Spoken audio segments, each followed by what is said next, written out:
ఈరోజు ముఖ్యంగా ఈ press meet municipal administration department ఎందుకు పెడుతున్నామంటే ఈరోజు మన మీడియాలో చూసినప్పుడు దాదాపు అన్ని ప్రింట్ మీడియాలో కూడాను మ్యూజిక్ సంబంధించినటువంటి ఏవైతే మనము కార్యక్రమం ఇప్పుడు చేస్తున్నామో దానికి సంబంధించి ఇన్ఫాక్ట్ మెయిన్ స్ట్రీమ్ మీడియా చాలా సపోర్టివ్గా ఉన్నారు. I must thank you all of you. And ఈ రోజు కొన్ని చూసినప్పుడు అన్ని పేపర్లలో కొంచెం ఆందోళనగా ఉంది, పునరావాసం కొంచెం గందరగోళంగా ఉంది, ఇట్లాంటి హెడ్లైన్స్ వచ్చాయి. అక్కడ జరుగుతున్న ప్రక్రియ గురించి మీకు అందరికీ తెలియజేసుకోవాలని, మీ ద్వారా రాష్ట్ర ప్రభుత్వం యొక్క సంకల్పం ఏంటి, ముఖ్యమంత్రి గారి ఆలోచనలు మాతో ఏం షేర్ చేసుకుంటున్నారు, ఈ మూసీ ప్రాజెక్ట్ని ఎలా ముందుకు తీసుకెళ్లాలనుకుంటున్నాము, ఈ విషయాలు మీతో పంచుకోవాలనిపించింది. నాతో పాటు రంగనాథ్ గారు కూడా రమ్మని చెప్పిన, ఎందుకంటే హైడ్రా వచ్చి కొట్టేస్తుంది మూసీలు అనేటువంటి ఒక పుకారు ఒకటి చాలా బలంగా వచ్చేస్తూ ఉంది. దాని గురించి కూడా కొంత క్లారిటీ ఇవ్వాలనుకుంటున్నాను నేను. So once again I wish my best wishes for Moosi project and people of Hyderabad, and I also wish you cooperation for this. But ముందు నేను మొదలుపెట్టేటప్పుడు నిన్న అనుకుంటాను ఒక ప్రముఖ న్యూస్ పేపర్లో ఒక మంచి ఆర్టికల్ వచ్చింది, English news paper, reputed news paper nationally and of course internationally also. దీని నుంచి కొన్ని ఇంగ్లీష్లో కొన్ని వారు రాసినటువంటి చెప్తూ ఉదాహరణకి ఏమవుతుందంటే, ఇప్పుడు 116 సంవత్సరాల క్రితం ఒక పెద్ద వరద వచ్చింది హైదరాబాద్కి. మూసీ ద్వారా వచ్చిన వరద వల్ల విపరీతమైన నష్టాలు వచ్చాయి. ఆనాటి నిజాం ప్రభుత్వం, నిజాం గారు చేసినటువంటి కార్యక్రమాన్ని ప్రశంసిస్తూ ఇప్పటికి కంపేర్ చేస్తూ దీని గురించి రాశారు. 2 mega projects separated by over a century, United by one objective.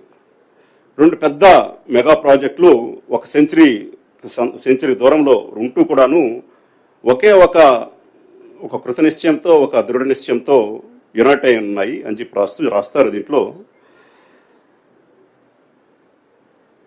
A critical chapter in the event history of Hyderabad seems to be repeating on Musi river bed now. 100 సంవత్సరాల క్రితం వచ్చినటువంటి చాప్టర్ మళ్ళీ రిపీట్ అవుతా ఉంది ఇప్పుడు హైదరాబాద్లో. అది ఎందుకు రిపీట్ అవుతుందని రాస్తున్నారు. Survey teams are visiting, residents and demarcating houses to be demolished, while some wail, some aggressively confront the teams, and a few others defiantly erase the markings of the houses. But the teams comprising officials from the Revenue and Irrigation Department as well as civic bodies continue their visits to houses to Chadraghat, Yakutpura, and చెప్పుకుంటూ వస్తూ, notably, state has already drawn up plans to resettle the evicted in 2 BHK houses. అని రాసుకుంటూ, అప్పట్లో నిజాం గారు 1908లో వచ్చినటువంటి వరదల వల్ల ఎంతమంది ప్రజలు చనిపోయారు రాసుకుంటూ వస్తూ ఈ ఆర్టికల్లో అప్పట్లో నిజాం గారు ఏ సిటీ ఇంప్రూవ్మెంట్ బోర్డుని పెట్టారు. ఆ సిటీ ఇంప్రూవ్మెంట్ బోర్డు గోల్ ఏంటంటే అరైష్ ఏ బల్దియా or beautification and embellishment of Hyderabad city. ఆనాడు నిజాం ప్రభుత్వం చేసినటువంటి ప్రక్రియ ఈరోజు మీరు మన హైకోర్టు ముందు కానీ, ఉస్మానియా జనరల్ హాస్పిటల్ ముందు చూస్తే ఇంకా కూడాను నిజాం గారు కట్టినటువంటి ర్యాంపాట్లు, వాళ్ళు, రివర్ ఫ్రంట్ అప్పట్లో డెవలప్ చేశారు ఆయన. మీకు అందరికీ తెలుసు. ఇటీవలే కొంచెం నేను ఎక్కువ ఉపోద్ఘాతం ఉంటుంది, ఎందుకంటే చాలా క్లారిఫికేషన్ ఇవ్వాల్సిన అవసరం ఉంది. Most of the media have reported on this. So ఇటీవలే ముఖ్యమంత్రి గారు వచ్చిన తర్వాత మేమందరం కూడా వారితో పాటు థేమ్స్ వెళ్ళాము, సౌత్ కొరియా వెళ్ళాము, రకరకాల రివర్ ఫ్రంట్లు చూసి వచ్చాము. అటువంటివి ఈ నగరాలు ఎప్పటికీ ఊహించినప్పుడు కూడాను మన ప్రభుత్వం, నిజాం ప్రభుత్వం ఆ రోజు చేసి పెట్టింది. ఈ రోజు కూడా నమూనాలు ఉన్నాయి. ఈ రోజు ప్రభుత్వం చేసిన దానికి సంబంధించి రాస్తూ, అప్పట్లో జరిగిన దాని గురించి రాస్తూ ఈ పేపర్లు అంటున్నారు, సిఐబి వాళ్ళు, సిటీ ఇంప్రూవ్మెంట్ బోర్డు ఏం చేశారంటే, ward 4 of the city that lay within the old city walls decreased in population by 26%. 22% నుంచి 14% వరకు వరదల తర్వాత జనాభా తగ్గిపోయింది.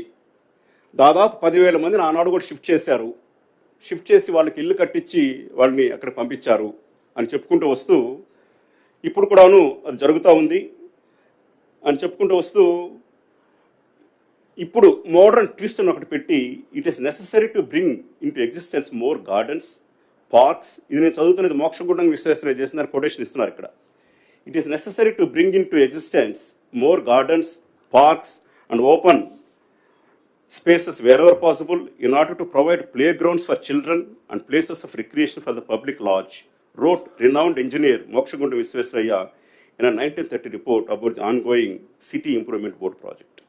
ఇప్పుడు గురించి రాస్తూ, Musi Riverfront Development Plan rolled out by the Congress government promises just that, though with a modern twist, developing people's plazas, cycle tracks, green spaces, hawker zones, bridges, recreational tourist areas, sports facilities, parking areas, and commercial establishments అని చెప్పుకొస్తూ ఇప్పుడు chief minister గారు రేవంత్ రెడ్డి గారు ఏం చేస్తున్నారు, వారి యొక్క ఉద్దేశం ఏంటి, దాని గురించి కూడా రాస్తుంటారు.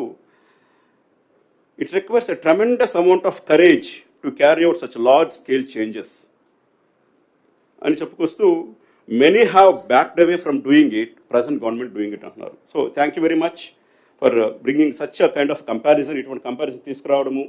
తర్వాత అన్ని న్యూస్ పేపర్లు, మెయిన్ స్ట్రీమ్ న్యూస్ పేపర్స్ అన్నీ కూడాను ఇప్పుడు చేస్తున్న ప్రాజెక్ట్కి సపోర్ట్ చేస్తారు.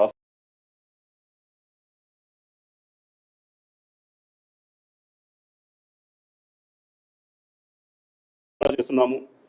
మూసి ప్రాజెక్ట్ తీసుకురావడంలో గవర్నమెంట్ యొక్క ముఖ్య ఉద్దేశం ఏంటి, వాటి గురించి చెప్తాను నేను. 1980 జరిగిన దాంతో ఎంత నష్టం జరిగిందో అటువంటి నష్టం ఎప్పుడు జరిగేదానికి కూడా అవకాశం ఉంది, ఎనీ టైం. మీరు మనం చూశారు, 20 నిమిషాల్లో ఖైరతాబాద్లో 9.1 సెంటీమీటర్స్ రెయిన్ఫాల్ పడింది. ఆ రోజు నేను 9 గంటల వరకు ఇక్కడ ఉన్నాము, ముఖ్యమంత్రి గారు ఆల్మోస్ట్ 5 గంటల వరకు ఉన్నారు ఆ రోజు అనుకుంటాను. మేము చీఫ్ సెక్రటరీ గారు అందరూ కారులో వేసుకుని బయటకు పోయే లోపల సెక్రటేరియట్ ముందు, నేను రంగారెడ్డి కలెక్టర్కి పనిచేశాను ఒక 15 సంవత్సరాల క్రితం, ఎప్పుడు అంత నీళ్లు చూడలేదు నేను సెక్రటేరియట్ ముందు. ఇక్కడి నుంచి ఖైరతాబాద్ ఫ్లైఓవర్ వరకు నిండిపోయింది లేక్ లాగా. మరి ఎన్ని బ్రిడ్జ్లు కట్టినా కూడాను, ఎంత చేసినా కూడాను మనం అది చేయలేకున్నాము. మనం ఆల్మోస్ట్ నాకు 45 మినిట్స్ పట్టింది ఆ రోజు ఇంటి నుంచి ఇక్కడికి కుందరబాకి వెళ్ళేదానికి. సిమిలర్ టైం చాలామందికి పట్టింది. సో ఇటువంటి వర్షాలు ఆ రోజు మనకు ఒక 2-3 జోన్లలో పడ్డది. సిటీ మొత్తం కానీ ఆ రోజు కానీ 9.1 సెంటీమీటర్స్ 15-20 నిమిషాలు పడుంటే మాత్రం మేము ఏం చేయలేము బేసికల్గా. ఆ వాటర్ అంతా మళ్ళీ మూసిలోకి వెళ్తాయి. ఇదంతా కూడా క్లైమేట్ చేంజ్ వల్ల వస్తున్నటువంటి పర్యవసనాలు. గత 5-6 సంవత్సరాలుగా చూస్తే ఉదాహరణకి మనకు ఐ థింక్ ఒక 4 సంవత్సరాల క్రితం విపరీతమైన రెయిన్ఫాల్ వచ్చింది మనకి సిటీలో. సిటీ ఆల్మోస్ట్ మునిగిపోయింది, అంతా ఇబ్బందులు పడ్డాము, తిరిగాము, అంతా చేశాము. కానీ ఇంత 9.1 సెంటీమీటర్స్ రావడం అనేది ఫ్రీక్వెంట్గా జరుగుతూ ఉంది. తెలంగాణలో మనకు పెద్ద వర్షాలు పడేటివి కాదు. గత 5-6 సంవత్సరాలకు చూస్తే మీరు విపరీతమైన వర్షాలు ఫ్రీక్వెన్సీ పడుతూ ఉంది. సో దీంతో మనం ఏం చేయాలి, ఈ మూసీ నదిని మనం పెంచుకొని, దాని కెపాసిటీస్ పెంచుకొని దాన్ని బాగు చేసుకోకపోతే ఇటువంటి పరిస్థితులు రావచ్చు. సో మూసీ అనేది ఇదేదో ఒక బ్యూటిఫికేషన్ కోసం చేస్తున్నది కాదండి. That's what I want to tell you first. Musi is a bringing life back to the river. ఒకప్పుడు నేను వరల్డ్ బ్యాంక్లో వచ్చినప్పుడు ఒక ప్రజెంటేషన్ ఇచ్చాను, వైస్ ప్రెసిడెంట్ ఇచ్చారు.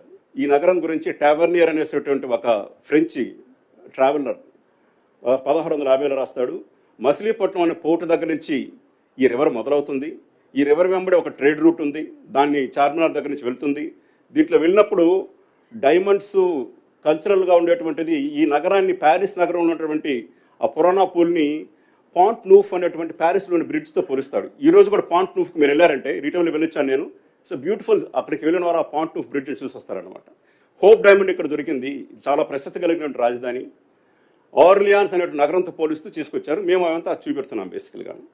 సో అటువంటి గ్లోరీ ఇప్పుడు ఎక్కడుంది మనకు? ఒక అవుట్ రింగ్ రోడ్ వచ్చిన తర్వాత అది ఒక పెద్ద గ్రోత్ ఇంజిన్ తయారయ్యి హైదరాబాద్కి అది ఒక ప్రశస్తమైనటువంటి డెవలప్మెంట్ తీసుకొచ్చింది. నైట్ అండ్ ఫ్రాంక్ అనేటువంటి ఇండియా ఫారిన్ ఫార్మ్ అది ఇండియాలో ఉంది. వాళ్ళు ఏమంటారంటే, as on today Hyderabad is $80 billion economy. It contributes nearly 65%, 0.58% అటువంటి geographical area, almost 60% GSDP state గ్రోత్కి ఉపయోగపడతా ఉంది. మెట్రోపాలిటన్ డెవలప్మెంట్ ఏరియా తీసుకుంటే, హెచ్ఎండీ తీసుకుంటే ఆల్మోస్ట్ 70% ఆఫ్ ఎకానమీ, ఒక 1% ఆఫ్ జియోగ్రఫికల్ ఏరియా మనం కంట్రిబ్యూట్ చేస్తూ ఉంది. అదంతా కూడా అవుట్ రింగ్ రోడ్ అనేటువంటి ఒక ప్రాజెక్ట్ రావడం వల్ల, రాజీవ్ గాంధీ ఇంటర్నేషనల్ పోర్ట్ రావడం వల్ల కొంత జరిగినటువంటి అభివృద్ధి ఇది. దాదాపు 1 కోటి జనాభా ఉంది నగరం లోపల ఇప్పుడు. మరి వీళ్ళకి ఇంకా ఉపాధి అవకాశాలు తీసుకురావాలి, నగరం లోపల అభివృద్ధి జరగాలి. ఓల్డ్ సిటీలో ఏదైతే జరుగుతుందో ఇప్పుడు అది మురికి కూపంగా మారిపోయింది మొత్తం మూసి అంతా కూడా. దాన్ని బాగు చేయాలి. దాన్ని బాగు చేయడం ద్వారా ఉద్యోగ అవకాశాలు అక్కడ ఉన్నటువంటి, ఇంతకుముందు మనకు మీరు చూస్తే మా ముఖ్యమంత్రి గారు పదే చెప్తుంటారు, ప్రతి ఒక్క దానికి మార్కెట్ ఉంది. ప్రపంచంలో దొరికే ప్రతి రాయికి సంబంధించినటువంటి ఎక్కడెక్కడ ఏమనే మార్కెట్ ఉంది. ప్రపంచంలో దొరికే బర్డ్స్కి సంబంధించి ఒక మార్కెట్ ఉండేది మన నగరంలో. కబూతర్ ఖానాలు, రకరకాల మార్కెట్లు ఉన్నాయి మనకు బేసికల్గా. అవంతా కూడా ఓవర్ పీరియడ్ ఆఫ్ డిక్లైన్ అయిపోయినాయి. సిటీ వెస్టర్న్ సైడ్ వెళ్ళిపోతూ ఉంది. మరి ఎక్కడుండే లైవ్లీహుడ్స్ ఏం కావాలి? ఈరోజు మూసీలో నివసిస్తున్న ప్రజలు చూస్తే, నేను 7 సంవత్సరాలు వాటర్ బోర్డులో పనిచేశాను, 1 సంవత్సరం జీసీఎంసీ కమిషన్ పనిచేశాను, 3 సంవత్సరాలు రంగారెడ్డిలో పనిచేశాను. నేను ఎప్పుడు మూసీలో వరదలు వచ్చినా కానీ ఫస్ట్ మనం తీసేది పోలీసు వాళ్ళతో మాట్లాడుకుంటాం, 3 కమిషన్తో మాట్లాడుకుంటాం, వాళ్ళందరినీ బయటకు తరలిస్తాం. అదొక డ్రిల్లు. కనీసం 12 గంటల ముందు వాళ్ళు మూవ్ చేసిన తర్వాత నీళ్ళు వదులుతున్నాం. మీరు ఎప్పుడున్నా కానీ, నేను కలెక్టర్గా ఉన్నప్పుడు ఒకసారి జరిగింది. గత 5 సంవత్సరాల్లో ప్రాక్టికల్గా ప్రతి ఇయర్ మూసిన రకరకాల 4-5 సార్లు నీళ్ళు వదులుతున్నాం. మనం కూడా నీళ్ళు వదిలాం. ఆ నీళ్ళు వచ్చినప్పుడు అంతా బాధపడేది 20 బెడ్లో ఉండే ప్రజలు. యాక్చువల్గా వాళ్ళ కోసం చేస్తున్నటువంటి ప్రాజెక్టు మూసి.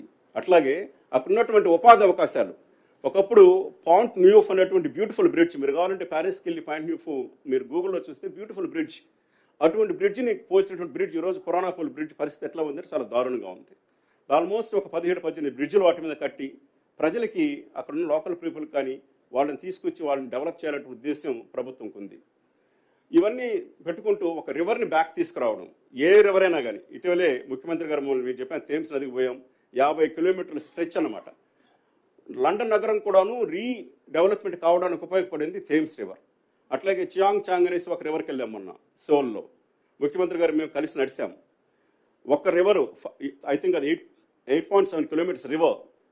ఒక మేయర్ గారు దాని దృఢ సంకల్పంతో 4 సంవత్సరాలు పట్టుకొచ్చి దాన్ని డెవలప్ చేసిన తర్వాత 3.5 డిగ్రీ సెంటిగ్రేడ్ టెంపరేచర్ తగ్గింది నగరంలో. వాల్యూస్ పెరిగిపోయాయి. అది ఫైనాన్షియల్ డౌన్ టౌన్ డిస్ట్రిక్ట్. అది అక్కడ దాదాపు 2 లక్షల కుటుంబాలని ఒక ఏరియాకు తరలించి 60,000 దుకాణాల సముదాయాన్ని ఒకే దగ్గర పెట్టి వాళ్ళు డెవలప్ చేస్తున్నారు. చేసి చూపించారు. అప్పుడు నైట్లో నడవగలుగుతాం. బర్డ్స్ వచ్చి నిలుస్తున్నాయి, చేపలు చేరాయి ఆ నీళ్ళల్లో. బట్ నీటి యొక్క లోతు ఆల్మోస్ట్ ఒక నీ లోతులే, మోకాల లోతులే ఉంటాయి నీళ్లు. కానీ చాలా మంచిగా తీసుకొచ్చారు ప్రాజెక్ట్. అట్లాగే హాన్ రివర్ అనే ప్రాజెక్ట్ చూసాం అక్కడే, అదే సియోల్లోని. ఇవన్నీ చూసిన తర్వాత ఇటువంటి మన దగ్గర చేయాలని ఒక సంకల్పంతో ప్రపంచంలో పలుమూల చుట్టి, ఇప్పుడు ఇంకొకటి చెప్పారు మాకు, తప్పనిసరిగా మీరు నగరంలో మూసి ఇవ్వబడినటువంటి ఎమ్మెల్యేలని, మేయర్ని, మీ ఇన్ఛార్జ్ మినిస్టర్లను తీసుకువెళ్ళి ఒక ఆ ప్రాజెక్ట్ చూపించండి సియోలు అని చెప్పేసి అనేసి అక్టోబర్లో వెళ్తున్నాం. ఎందుకు వెళ్తున్నామంటే ఆ నగరం యొక్క అభివృద్ధే కాదు, నగరంలో జరుగుతున్నటువంటి పరివాహక ప్రాంతాల ఆ నదుల అభివృద్ధే కాదు, అసలు రీసెటిల్మెంట్ ఎలా చేశారో కూడా ఒకసారి చూసిరండి మీరు అనేసి. సో అది అక్టోబర్లో వెళ్ళబోతున్నాము. దాన్ని కూడా ఫైనల్ చెప్పింది డేట్ వెళ్తున్నాం. ఇవన్నీ కూడాను ఈ నగరానికి ఉన్నటువంటి ప్రశస్తిని ఇంకా పెంపొందించాలి. $80 బిలియన్ నగరాన్ని నైట్ అండ్ ఫ్రాంక్ వాళ్ళు చెప్తారు 2035కి $250 బిలియన్ ఎకానమీ అవుతుందని ఒక report. It's happening. Hyderabad is the most happening, fastest growing city. మరి సిటీని ఇంకా ముందుకు తీసుకెళ్లనే ఉద్దేశంతో ముఖ్యమంత్రి గారు మంత్రివర్గం సభ్యులంతా కూర్చొని చర్చించేసినటువంటి ప్రాజెక్ట్ ఇది. దీంట్లో చారిత్రక కట్టడాలను తీసుకురావడం, ఉదాహరణకి ఉస్మానియా జనరల్ హాస్పిటల్ని షిఫ్ట్ చేసి అక్కడ మంచి దాన్ని, అది ఒరిజినల్ స్వరూపం తీసుకురావాలి. దాని పక్కన ఒక చెట్టు ఉంది, 108 సంవత్సరాల క్రితం దాదాపు 150 మందిని కాపాడిన చెట్టు అది. ఇన్ఫ్యాక్ట్ మేము రేపు ఎల్లుండి దానికి విజిట్ చేసి అక్కడ ఒక ప్రోగ్రామ్ చేద్దాం అనుకుంటున్నాం. అట్లాగే ఎదురుగా హైకోర్టు ఉంది. ఇవన్నీ కూడాను ఇప్పుడు మనం ఏదైతే థేమ్స్కి వెళ్ళి చూసొస్తున్నామో, బకింగ్హామ్ ప్యాలెస్లో థేమ్స్ నది పక్కన ఇటువంటి ప్యాలెస్లు ఇవన్నీ కూడాను, అవన్నీ చూసి నిజాం గారు కట్టించినటువంటి అవన్నీ కూడాను పూర్వ వైభవాన్ని తీసుకురావాలి. గోల్కొండ కోటని టూరిస్ట్ పార్ట్గా చేయాలి, తరామతి భారత్ ఇంకా మంచిగా తీసుకురావాలి, సిటీ కాలేజ్ ఇంకా మంచిగా చేయించాలనే ఉద్దేశంతో చేస్తున్న ప్రాజెక్టులు ఇవన్నీ కూడాను. అదే కాకుండా ఎకలాజికల్గా రివర్ని మంచిగా చేయించాలి. ఇవన్నీ ఊరికే చెప్పడం కూడా కాదు, ఆల్రెడీ ఒక ప్రాజెక్ట్ స్టార్ట్ అయింది. ఉదాహరణకి మూసీలో ఉన్నటువంటి నీటిని క్లీన్ చేసేదానికి ఆల్రెడీ మనము హైదరాబాద్ నగరంలో కొన్ని ఎస్టీపీలు చేస్తున్నాము. హైదరాబాద్ నగరంలోనే చేస్తే సరిపోదు, చుట్టూ ఉన్నటువంటి దాంట్లో హైదరాబాద్ నగరం 650 కిలోమీటర్లు, ఓఆర్ఆర్ లోపల ఉన్నటువంటి ఏరియా ఇంకొక 1600 కిలోమీటర్లు ఉంది, స్క్వేర్ కిలోమీటర్లు. అక్కడ ఒక 13 ఎస్టీపీస్ని ప్రాజెక్ట్ ప్రభుత్వం శాంక్షన్ చేసింది. ఈ వారంలో టెండర్లకు వెళ్ళబోతున్నాం. 3800 కోట్లు ఖర్చు పెట్టిపోతున్నాం. హైదరాబాద్ నగరంలో వచ్చేటువంటి మురికినంతా కూడా క్లీన్ చేసేదానికి 3800 కోట్లతో 970 మిలియన్ లీటర్లు ప్రాజెక్ట్ ఒకటి స్టార్ట్ చేస్తున్నాం, 3800 కోట్లు. అట్లాగే గోదావరి నుంచి నీటిని తీసుకొచ్చి ఆ నీటిని ఈ 2 పైన ఉన్న చెరువులు అయితే మన నిజాం గారు నిర్మించారో, మోక్షంగొండ విశ్వేశ్వరయ్య గారు చేసినటువంటి దాన్ని అక్కడ 5 టీఎంసీస్ నింపి దాని నుంచి ఆ నీటిని నదిలో ప్రవహింపజేసి అక్కడక్కడ చెక్ డ్యాములు కట్టి దాంట్లో నింపి చేయాలని చెప్పి కార్యక్రమం ఒకటి ఉంది. అది కూడా ప్రాజెక్ట్ శాంక్షన్ అయిపోయింది. ఈ వారం దాన్ని కూడా మనము టెండర్లు కాల్ చేయబోతున్నాం. అంటే దాదాపు 10,000 కోట్ల రూపాయలు ప్రభుత్వం కృతనిశ్చయంతో ఆల్రెడీ పెట్టేసిన డబ్బులు చేయబోతున్నాం. 2026 నాకు తెలిసి జూన్ జూలై నెలకంతా కూడాను ఖచ్చితంగా ముఖ్యమంత్రి గారి ఉద్దేశం ఏంటంటే, మాకు ఇచ్చినటువంటి ఉద్దేశం ఏంటంటే, హైదరాబాద్లో ఉన్నటువంటి మూసీ నదిలో తప్పనిసరిగా మంచినీళ్ళు వెళ్ళాలి. ఆ మంచినీళ్ళు వెళ్ళడం ద్వారా నల్గొండ సూర్యాపేటలో కూడా మంచినీళ్ళు వెళ్ళాలి అక్కడికి. అక్కడ ఉన్నటువంటి వ్యవసాయం కూడా బాగుపడాలి. చాలాసార్లు మనమే చూస్తుంటాం, మన పేపర్లు రాస్తుంటారు, విషతుల్యమైనటువంటి కూరగాయలు ఉన్నాయి, 5,000 ఎకరాల్లో విషతుల్యమైనటువంటి వ్యవసాయం జరుగుతూ ఉంది, అవంతా కూడా క్లీన్ చేయాలనే ఉద్దేశం కూడా దీంట్లో ఉంది. సో ఈ ప్రాజెక్టులు 10,000 కోట్ల రూపాయల ప్రాజెక్టులు చేశాము. ఈ నీళ్లు రాబోతున్నాయి. అట్లాగే అగ్రిగేట్ మాస్టర్ ప్లాన్, మూసీకి ఏదైతే అగ్రిగేట్ మాస్టర్ ప్లాన్ చేస్తున్నామో ఆ మాస్టర్ ప్లాన్కి సంబంధించి కూడాను ఏజెన్సీలు టెండర్లు అయిపోయినాయి. అయితే తొందరలో ఏజెన్సీ ఫైనలైజ్ చేస్తున్నాము. ఇంటర్నేషనల్ ఏజెన్సీస్, వేరు వేరు కంట్రీల్లో రివర్ ఫ్రంట్లో పనిచేసినటువంటి ఏజెన్సీస్ వస్తున్నాయి. వాళ్ళు పని మొదలు పెట్టబోతున్నారు. వాళ్ళు మాస్టర్ ప్లాను ఎవ్రీ 4 మంత్స్కి ఒక్కొక్క ఫేజ్ ఇస్తూ వస్తారు. సో దట్ మేము 2 సంవత్సరాల్లో రివర్లో నీళ్లు మంచిగా పారాలి, దాంతోపాటు రివర్ ఫ్రంట్ డెవలప్ చేయాలని చెప్పేసి అనుకున్నాము. దాని ప్రకారం వెళ్తున్నాం ముందు. ఆ వివరాలన్నీ కూడా తొందరలో మీతో నేను షేర్ చేసుకుంటాను కూడా. ఈ నేపథ్యంలో మరి పునరావాసం కల్పించాల్సిన అవసరం లేదా? ఇప్పుడు మీకు ఇంతకుముందు చెప్పినట్టు ప్రతిసారి ఆ రివర్ బెడ్లో ఉన్న ప్రజలు ఈ ఇబ్బందులు పడుతూనే ఉండాల్సిందేనా? వాళ్ళందరూ కూడాను డబుల్ బెడ్రూమ్ల కోసం అప్లై చేసుకున్నారు. ప్రతి ఒక్కరు. నేను పోయి కలిశాను. ఒక వారం రోజుల క్రితం నేను, మినిస్టర్ పొన్నం ప్రభాకర్ గారు, తర్వాత కమిషనరు, కలెక్టర్ అందరం పోయి 2-3 స్థలాలు చూసాము, ప్రజలతో మాట్లాడాము. వాళ్ళు అక్కడ వెళ్ళేదానికి సిద్ధంగా ఉన్నారు. అక్కడున్న ప్రజలు కలవడం జరిగింది. కొంతమంది ప్రజాప్రతినిధులు, ఎమ్మెల్యే గారు కూడా వచ్చారు మాతో పాటు. అవి చూసిన తర్వాత అక్కడ మేము అనుకునేది ఏంటంటే, దాదాపు ఒక 3 నెలల క్రితం మూసీ రివర్ డెవలప్మెంట్ కార్పొరేషన్ వాళ్ళు డ్రోన్ సర్వే చేసి, పైనుంచి డ్రోన్ సర్వే మొత్తం 55 కిలోమీటర్లు సర్వే చేసి దాదాపు 10,600 ఇండ్లు స్ట్రక్చర్స్ ఉన్నాయి. అవి బఫర్ జోన్లో ఉన్నాయి, రివర్ బెడ్లో ఉన్నాయని చెప్పి తేల్చారు. మరి వాటిని ఏదో ఒక రోజు మనము మూవ్ చేయాల్సిన అవసరం ఉంది. నేను ప్రజలు చేసింది ఆక్రమణ అనట్లేదు, వాళ్ళు ఏం చేశారు చెప్పట్లేదు. It's a fact. మొన్న ఉదయం అనుకుంటాను, నేను ఎన్జిఓస్తో ఒక మీటింగ్ పెట్టుకోవడం జరిగింది. ఎన్జిఓస్ ఎవరంటే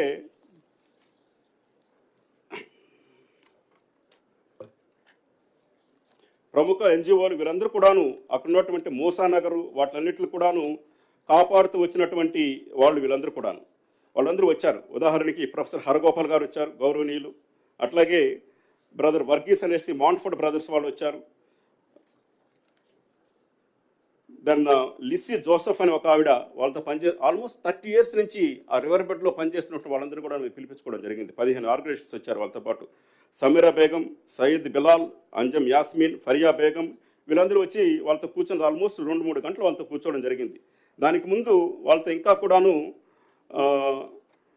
డీటెయిల్గా మాట్లాడేదానికి కలెక్టర్తో కల్పించాను, కమిషనర్తో కల్పించాను. వాళ్ళు వచ్చిన తర్వాత వాళ్ళ డిమాండ్స్ కూడా తెలుసుకోవడం జరిగింది.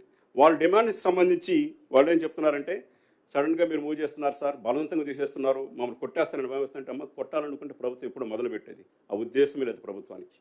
మిమ్మల్ని పూర్తిగా అక్కడి నుంచి షిఫ్ట్ చేసిన తర్వాతనే ప్రతి కుటుంబాన్ని వాళ్ళ చేత అంగీకారం తీసుకొని వాళ్ళకి మంచి డబుల్ బెడ్రూమ్ ఇచ్చిన తర్వాతనే చేస్తామని చెప్పాను. ఒక ప్రశ్న అడిగాను వాళ్ళు, నేను మీరందరూ డబుల్ బెడ్రూమ్లకు అప్లై చేసుకున్నారా? అందరూ డబుల్ బెడ్రూమ్లకు అప్లై చేసుకున్నాం. ఎవరికైనా వచ్చిందా? ఇంతవరకు రాలేదు. అది ఒక లాటరీ పద్ధతిలో ఉంది. దాదాపు ఒక 60,000 ఇళ్ళు ఇవ్వడం జరిగింది. ఇంకా కొన్ని నిర్మాణంలో ఉన్నాయి. నేను మరి డబుల్ బెడ్రూమ్లు ఇస్తే వెళ్ళిపోతామని సిద్ధంగా ఉన్నామని చెప్పారు. కానీ వాళ్ళకి కొన్ని ఇబ్బందులు ఉన్నాయి.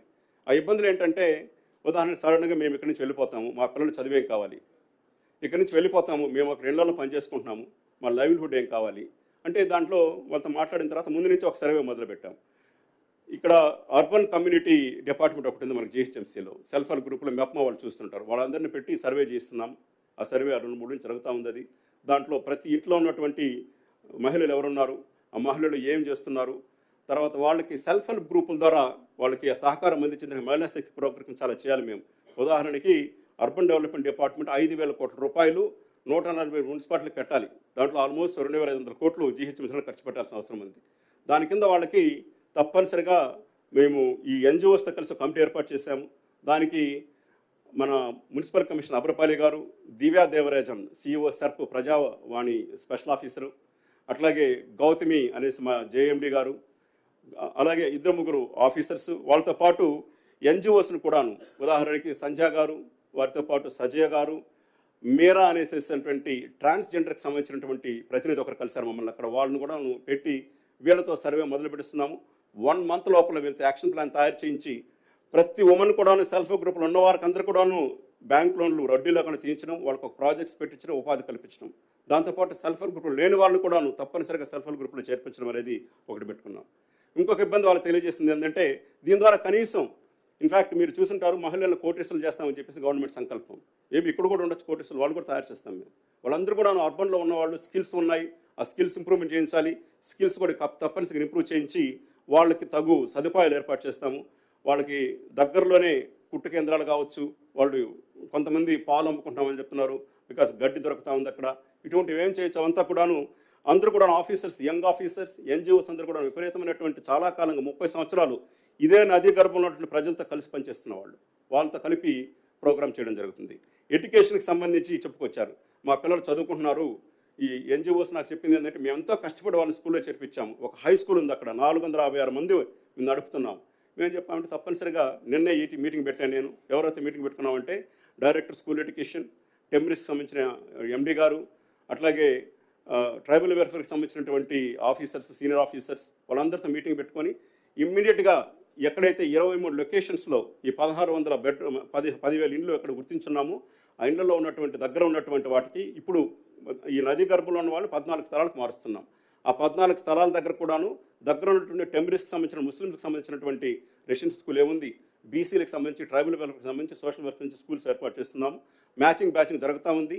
ఈ రోజు ఉదయం నుంచి community resource persons from director school education 40 మంది ఇంటింటికి వెళ్ళి సర్వే చేస్తున్నారు. మీ ఇంట్లో ఎంతమంది పిల్లలు ఉన్నారు, వాళ్ళు ఏం చదువుకుంటున్నారు, వాళ్ళు ఎక్కడ చేర్పించాలనుకుంటున్నారు, పలానా దగ్గరికి మీరు వెళ్తే ఏం స్కూల్స్ ఉన్నాయని దానిపైన బ్యాచింగ్ జరుగుతూ ఉంది. ఎడ్యుకేషన్ సంబంధించి మిడిల్ ఆఫ్ ద ఇయర్లో కూడా ఈరోజు ఉదయాన్ని మళ్ళీ అందరితో మాట్లాడాను నేను, ఈ డైరెక్టర్స్తో, ఈ రెసిడెన్షియల్ స్కూల్ మేనేజ్మెంట్స్తో. మేము హాస్టల్స్లో వాళ్ళు చేర్పిస్తాం. వాళ్ళు ఎడ్యుకేషన్ ఎటువంటి ఇబ్బంది ఉండదు. దీనికి సంబంధించి నేను ప్రొఫెసర్ హరగోపాల్ గారు కూడా మాట్లాడాను ఈరోజు ఉదయం కూడాను. దీన్ని మీరు కొంచెం అడ్వైజర్గా ఉండమని చెప్పి రిక్వెస్ట్ చేశాను. వారు రెస్పాండ్ చేస్తామని చెప్పారు. ఒకవేళ వీళ్ళ ఆర్గనైజేషన్ వారు చేరకపోయినా కూడాను వారి సలహాలు ఎప్పుడు తీసుకొని ముందుకెళ్తామని చెప్పి తెలియజేస్తున్నాను. అట్లాగే ప్రొఫెసర్ కోదండరామ్ గారు నేను కలవడం జరిగింది. వారు కూడా తెలియజేశాను, సార్ మీరు దీంట్లో వచ్చి మాకు కొంచెం హెల్ప్ చేయాలి. ఎందుకంటే వీళ్ళందరూ కూడాను ఇంతకుముందు 1997లో అక్కడ ఇబ్బంది వచ్చినప్పుడు ఒక ఉద్యమం లాంటి జరిగింది అక్కడ. దాంట్లో పార్టిసిపేట్ చేసి అనుభవం ఉన్నవాళ్ళు, వాళ్ళ అనుభవాన్ని కూడా రంగరించుకొని ముందుకెళ్తామని చెప్పి మీకు తెలియజేస్తున్నాను. ఇకపోతే కొంచెం సైకలాజికల్గా ఇబ్బంది పడుతున్నారు కొంతమంది అన్నారు. సఖి అనేటువంటి ఒక సంస్థ, అనేటువంటి ఒక మాకు ఉమెన్ అండ్ చైల్డ్ వెల్ఫేర్ డిపార్ట్మెంట్లో మాకు ఒక కార్యకర్తలాగా పనిచేస్తారు మా దగ్గర, రిసోర్స్ పర్సన్స్. వాళ్ళందరూ కూడాను ఈరోజు ఉదయం వాకాటి కరుణ ఉమెన్ చైల్డ్ వెల్ఫేర్ డైరెక్టర్తో సెక్రటరీతో మాట్లాడడం జరిగింది. వాళ్ళని తీసుకెళ్ళి ఆ ఇండ్ల దగ్గర పెట్టి ఎవరైనా ఇబ్బందులు ఉంటే వాళ్ళని కౌన్సిలింగ్ చేసేదానికి పెట్టుకున్నాం. ఈరోజు ఉదయాన్నే నేను, అమ్రపాలి గారు అందరం కూర్చొని అక్కడ చేశాం. All zonal commissioners, IAS officer working GHMC, we're posting them for all these areas. 23 లొకేషన్స్లోనూ సీనియర్ ఆఫీసర్ ఉంటారు. ఒక హెల్ప్ డెస్క్ పెట్టాము, అది ఐ థింక్ మీడియా కూడా షేర్ చేశాను నేను. హెల్ప్ డెస్క్ ఉంటుంది, అక్కడికి వెళ్ళిన వెంటనే వాళ్ళకి సంబంధించినటువంటి కీసు, వాళ్ళకి సంబంధించినటువంటి వాటర్ సదుపాయం ఉందా లేదా, వాళ్ళకి ఇంట్లో పవర్ ఉందా లేదా. ముషర్రఫ్ అలీ ఫరూకీ కూడా ఈరోజు మీటింగ్లో పాల్గొన్నారు, సిఎండి సిపిడిసిఎల్. వాళ్ళందరితో మీటింగ్ పెట్టుకోవడం జరిగింది. ప్రతి దగ్గర కూడా ఒక గ్రూప్ ఆఫ్ ఆఫీసర్స్ ఉంటారు, ఒక కమ్యూనిటీ డెవలప్మెంట్ ఆఫీసర్ ఉంటారు. అక్కడ వీళ్ళని సేఫ్గా లోపలికి తీసుకెళ్ళి అందజేసి ఎటువంటి ఇబ్బందులు అక్కడ 1 వారం రోజులు కనీసం అక్కడ ఉండి ఈ సదుపాయాలు ఏర్పాటు చేయమని చెప్పాము. అట్లాగే అంగన్వాడీలకు కూడా దగ్గర ఉన్న అంగన్వాడీలకు సంబంధించి Kanthi Wesley, women child welfare director commissioner, I spoke to her, she came for yesterday meeting. వాళ్ళ అంగన్వాడీలు ఎక్కడున్నాయని చెప్పి మ్యాచింగ్ చేస్తున్నాము. ఈ చిన్నపిల్లలందరూ కూడా అంగన్వాడీలు చేర్పించడానికి ప్రయత్నాలు జరుగుతున్నాయి. ఇవన్నీ కూడా చేసుకొస్తూ ముందు నదీ గర్భంలో ఎందుకు మొదలుపెట్టామో నాకు ప్రశ్న వస్తుంది. నాకు మొదటి నుంచి మేము అనుకుంటున్నది ఇదే, ఎందుకు నదీ గర్భంలో ఉండాలి, ఎందుకు మురికి వాసన వచ్చే దగ్గర ఉండాలి, మనం నది పక్కన నడవలేము, వీళ్ళు మనం షిఫ్ట్ చేయడం మంచిది అనిపిస్తూ ఉంది. ఈ రోజు వరకు, నిన్నటి వరకు 50 కుటుంబాలు షిఫ్ట్ అయినాయి. ఈ రోజు దాదాపు ఒక 200 కుటుంబాలు ఎక్స్పెక్ట్ చేస్తున్నాము. నాకు ఇప్పుడే మా వాళ్ళు నోట్ పంపించారు. I think ఈరోజు just now before coming, I spoke to Collector Anudeep of Hyderabad. Today he expecting about 150 families are getting ready to shift it. వాళ్ళు షిఫ్ట్ చేసేటప్పుడు కూడాను వాళ్ళకి డీసీఎం వ్యాన్లు మేమే పెడుతున్నాం, ప్యాకింగ్ సహకరిస్తున్నాం, తీసుకెళ్ళి పెడుతున్నాం. ఇట్లాగా రెడీగా ఉన్నటువంటి ఇళ్లలో తీసుకుని పెట్టి 25 లక్షల రూపాయలు 30 లక్షల రూపాయలు ఇల్లు వాళ్ళకి ఇస్తున్నాం కాబట్టి సంతోషంగా వెళ్తున్నారు. ఎస్, ప్రతి దగ్గర కూడా ఇబ్బంది ఉంటుంది. పునరావాసం కల్పించడం అనేది మనమే, ఉదాహరణకు ఒక ఇంటి నుంచి వెళ్ళేదానికి ఏంటి ఇంత మంచి ఇల్లు ఉంది వదిలేసి వెళ్ళిపోతాను అనుకుంటాం అధికారులు. తప్పనిసరిగా బాధ ఉంటుంది. ఆ బాధని కొంత వాళ్ళకి తీసేందుకు ప్రయత్నిస్తున్నాము. దీనికి మీ సహకారం కూడా కోరుతున్నాము. నేను లోకల్గా ప్రజాప్రతినిధులతో కూడా వారి సహకారం కోరడం జరిగింది. తప్పనిసరిగా వీళ్ళకి ఎవరిని కూడాను మరీ గంటపాతం చెప్తున్నాను, హైడ్రా వస్తుంది కొట్టేస్తుంది, please it will not happen. అంటే మీరు ఒకసారి ఆలోచించాలి, హైదరాబాదు నగరము రాష్ట్రానికి నడుబొడ్డున ఉంటుంది, మన రాష్ట్రము దేశానికి ఆల్మోస్ట్ నడుబొడ్లు ఉంటుంది. Do you think it is possible for us to do that kind of a thing, demolish ఇంత violently and take away the houses? అధికారులు కానీ ప్రభుత్వం కానీ ఒక చట్టరీత్యా లోబడి పనిచేస్తున్న వాళ్ళు, చట్టరీత్యా జరగాల్సిన ప్రతి ఉపకారం వాళ్ళకి జరగడమే కాకుండా చట్టంలో పెట్టినటువంటి కూడా ఆలోచించే దానికి ముఖ్యమంత్రి గారు ఆలోచిస్తున్నారు. తప్పనిసరిగా వాళ్ళందరినీ కూడాను కన్నబిడ్డలకు చూసుకుని తీసుకుని చేస్తామని చేస్తున్నాను. అందుకని ఈరోజు పెద్ద పెద్ద వాళ్ళతో నిన్న శాంతా సిన్హా గారు వస్తామన్నారు చెప్పారు, ఎంఈ ఫౌండేషన్ వాళ్ళు రాలేకపోయారు. అటువంటి పెద్దవాళ్ళని కూడా మనం సహకారం తీసుకొని వాళ్ళ భయాలు లేకుండా చేసి తప్పనిసరిగా పంపిస్తున్నాం. ఎస్, చిన్న చిన్న పొరపాట్లు జరగచ్చు. ఒక ఎంఆర్ఓనో లేకపోతే కింద తహసీల్దారు పొరపాటు నాకు మాట అనొచ్చు. వాళ్ళకి 1 full day ట్రైనింగ్ ఇవ్వడం జరిగింది, 3 కలెక్టర్లు కూడా. దాదాపు ఈ ప్లాన్ అంతా కూడాను పైన సర్వే చేసినంతా కూడా దాదాపు 2 నెలల క్రితం చేశాం. ఇవంతా స్టడీ చేస్తున్నాం. ఇంటింటికి వెళ్ళి చెప్తున్నారు, ఎవరిని కూడాను బలవంతంగా పంపించట్లేదు, ఎవరిని కొట్టట్లేదు, ఎవరిని తోసేయట్లేదు, ఎవరి ఇల్లు పడగొట్టట్లేదు, జరగదు. అది ప్రజలందరినీ సురక్షితంగా సంతోషంగా తీసుకుని మా ఇంట్లో ఉంచుతాం. బట్ ఎస్, మారినప్పుడు కొంచెం ఇబ్బందులు ఉంటాయి. దానికి సంబంధించి కూడాను వివిధ శాఖల అధికారులు ఇంకోటి కూడా ప్లాన్ చేస్తున్నాం. ఉన్నవాళ్ళు ఎదురు ముస్లిం సోదరులు కావచ్చు, బీసీ వెల్ఫేర్ సోదరులు కావచ్చు, లేకపోతే షెడ్యూల్ కాస్ట్ కావచ్చు, షెడ్యూల్ ట్రైబ్స్ కావచ్చు, అందరూ పేదవాళ్ళే ఉన్నారు అక్కడ. ఈ కార్పొరేషన్స్ ఉన్నాయి మనకు. ఆ కార్పొరేషన్స్తో కూడా ముఖ్యమంత్రి గారితో మాట్లాడాము. వారి నుంచి కూడా ఏదైనా సహాయ సహకారాలు అందించగలిగితే, ఏదైనా స్కీమ్లు ఇవ్వగలిగితే అవి తీసుకెళ్తాం. ఈ హెల్ప్ డెస్క్ అనే దగ్గర ఈరోజు ఉదయం ఇంకొక డెసిషన్ తీసుకోవడం జరిగింది. రేషన్ కార్డు కావచ్చు, ఆధార్ కార్డు కావచ్చు, గ్యాస్ కనెక్షన్ కావచ్చు, వాటికి కూడాను తప్పనిసరిగా సదుపాయాలు కల్పించి, ఎందుకంటే 3 కలెక్టర్లు ఉన్నారు, వాళ్ళు ఈ పనులు చేసేంత కూడాను. వాళ్ళ దగ్గర ఈడీఎస్సీ కార్పొరేషన్, వాళ్ళ దగ్గర ఈబీసీ కార్పొరేషన్, వాళ్ళ దగ్గర మైనారిటీ కార్పొరేషన్ ఉంది. వాళ్ళతో మీటింగ్ పెట్టుకున్నాము. వాళ్ళందరూ కూడాను షిఫ్ట్ చేసిన తర్వాత ఏదైనా బెనిఫిట్స్ వీళ్ళకి ఇవ్వగలిగితే ఆ కార్పొరేషన్ నుంచి ఎలిజిబిలిటీ ఉంటే తప్పనిసరిగా తీస్తామని చెప్పేసి మీకు అందరికీ తెలియజేసుకుంటున్నాను. ఇది చెప్పుకుంటూ చివరిగా నేను ఒక విషయం చెప్పాలనుకుంటున్నాను మీకు అందరికీ కూడా. By not a single person will be forcibly evicted. This is one thing honorable CM told us very very clearly. ఇది కూడా మీకు అందరికీ చెప్తున్నాను నేను. తర్వాత బఫర్ జోన్కి సంబంధించి కొందరు మన మీడియా సోదరులు ఫోన్ చేసి ఎందుకు సార్ బఫర్ జోన్ చేయట్లేదు ముందు అంటున్నారు. వీళ్ళ దగ్గర బాధ ఉంది. వాళ్ళందరూ డబుల్ బెడ్రూమ్స్ పెట్టుకున్నారు, డబుల్ బెడ్రూమ్లు వచ్చాయి. నిన్న 2 రోజుల క్రితం సర్వే చేసినప్పుడు హైదరాబాద్ కలెక్టరు 576 ఇండ్లు సర్వే 974 ఇండ్లు ఒకరోజు సర్వే జరిగింది. ఆ 974 ఇళ్లలో 572 ఇండ్లకి మార్కింగ్ చేశాం. మార్కింగ్ ఎందుకని అడుగుతారు, మార్కింగ్ చేయకపోతే వాళ్ళకి తెలిసేది ఎట్లా మూవ్ చేయాల్సిన అవసరం వస్తుందనేసి 572 ఇండ్లలో 406 ఇండ్లు, అంటే almost 90% people are 80% people they are willing to go. పేదవాళ్ళు చిన్న చిన్న గుడిసెలు వేసుకొని, షాక్స్ వేసుకొని, వర్షం వచ్చినప్పుడు మొన్న మూసిలో నీళ్లు వదిలాము, అప్పుడంతా బయట పోవాలి, వాళ్ళు రావాలి. ఇదేం వాళ్ళకి సంతోషంగా లేదు, ఎవరికి సంతోషంగా ఉండదు. వాళ్ళు ఉన్న ప్రదేశాలు మురికి కూపాలు, వాళ్ళు పోయేదానికి సిద్ధంగా ఉన్నారు. దానికి సంబంధించిన అన్ని చర్యలు తీసుకుంటున్నాము. ఇప్పుడు మాతో పనిచేసిన సిబ్బంది అందరూ కూడాను కాన్షియన్షియస్గా పనిచేసేటువంటి సిబ్బంది. మున్సిపల్ అడ్మినిస్ట్రేషన్ శాఖలో ముఖ్యమంత్రి గారు తీసుకున్న ప్రతి అధికారి కూడాను మంచి అధికారులను చూసి ఎనర్జెటిక్ ఆఫీస్ని తీసుకోవడం జరిగింది. వాళ్ళందరూ పోయి పనిచేస్తున్నారు.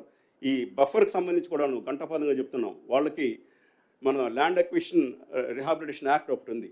ఆ యాక్ట్ కింద మీకు పట్టా భూమి ఉంటే ఆ పట్టా భూమికి డబుల్ ఖర్చు ఇవ్వాలి, డబుల్ మనం కట్టాలి, పద్దు కట్టాలి దానికి, ల్యాండ్ అక్విజిషన్ యాక్ట్ ప్రకారం, మార్కెట్ వాల్యూ ప్రకారం చేస్తాం. రెండోది వచ్చేసేసి మీకు ఒక ఇల్లు కట్టుకొని ఉంటే, ఇంకేదైనా స్ట్రక్చర్ ఉంటే బఫర్ జోన్లో ఉండి మీకు పట్టా ఉంటే అక్కడ దానికి సంబంధించి డబుల్ స్ట్రక్చర్ వాల్యూ పే చేయించాలి. దానికి టీములు తయారు చేస్తున్నాం. ఇకపోతే అక్కడ కూడా పేదవాళ్ళు ఎవరైనా ఉంటే డబుల్ బెడ్రూమ్ అని చెప్పేసి ముఖ్యమంత్రి గారు చర్య తీసుకున్నారు. దానికి సంబంధించి 15,000 ఇళ్ళు శాంక్షన్ చేయడం జరిగింది. మేము నోటీస్ చేసిన ఇళ్ళు 10,200 స్ట్రక్చర్స్, మాకు శాంక్షన్ చేసిన 15,000 ఇండ్లు. పొరపాటున ఎక్కడైనా మిస్ అయ్యి ఉంటే వాళ్ళు కూడా ఇంక్లూడ్ చేయమని చెప్పారు. ఆ ప్రక్రియ కూడా జరుగుతుంది. దానికి సంబంధించి కూడాను పారదర్శకంగానే చేస్తాము. ఎవరిని కూడా బఫర్ జోన్లో ఉండి వెళ్ళిపో, తోసి అనేట్టు జరగదండి. మేము నోటీస్ చేసిందంటే ప్రభుత్వంలో ఉన్నటువంటి మంత్రులు కావచ్చు, ఇన్ఛార్జ్ మంత్రులు కావచ్చు, ముఖ్యమంత్రి గారు కానీ అందరూ కూడాను తప్పనిసరిగా దీన్ని ప్రజారంజకంగా ప్రజలకు నచ్చే విధంగా తీసుకెళ్ళండి, ఎటువంటి పరిస్థితులను ఫోర్స్ చేయొద్దు అనేది క్లియర్గా మాకు ఇచ్చిన డైరెక్షన్. ఇకపోతే ఇది చేయడం ద్వారా ఈ రివర్ ఫ్రంట్ ద్వారా ఏమేమి ఉండబోతున్నాయి, రివర్ ఫ్రంట్ పక్కనే ఈస్ట్ వెస్ట్ కారిడార్ ఒకటి కట్టబోతున్నాం. ఇప్పుడు మీరు చూస్తే ముషిరాబాద్ నుంచి మీరు షామరిపేట వెళ్ళాలంటే ఆల్మోస్ట్ ఓఆర్ఆర్కి పోయేదానికి 1 అవర్ పడుతుంది మనకు.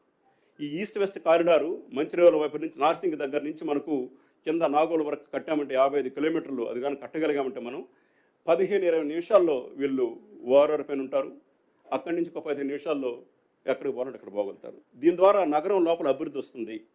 దీని మీద 18-16 బ్రిడ్జ్లు ఉన్నాయి. వాటన్నిటిని కూడాను ముఖ్యమంత్రి గారి ఉద్దేశం ఏంటంటే వాటిని మంచిగా హిస్టారికల్గా వారసత్వం ఉట్టుపడేటట్టు కట్టమంటున్నారు. అక్కడ పెట్టేటువంటి హాకర్స్ జోన్స్ పెట్టమంటున్నారు.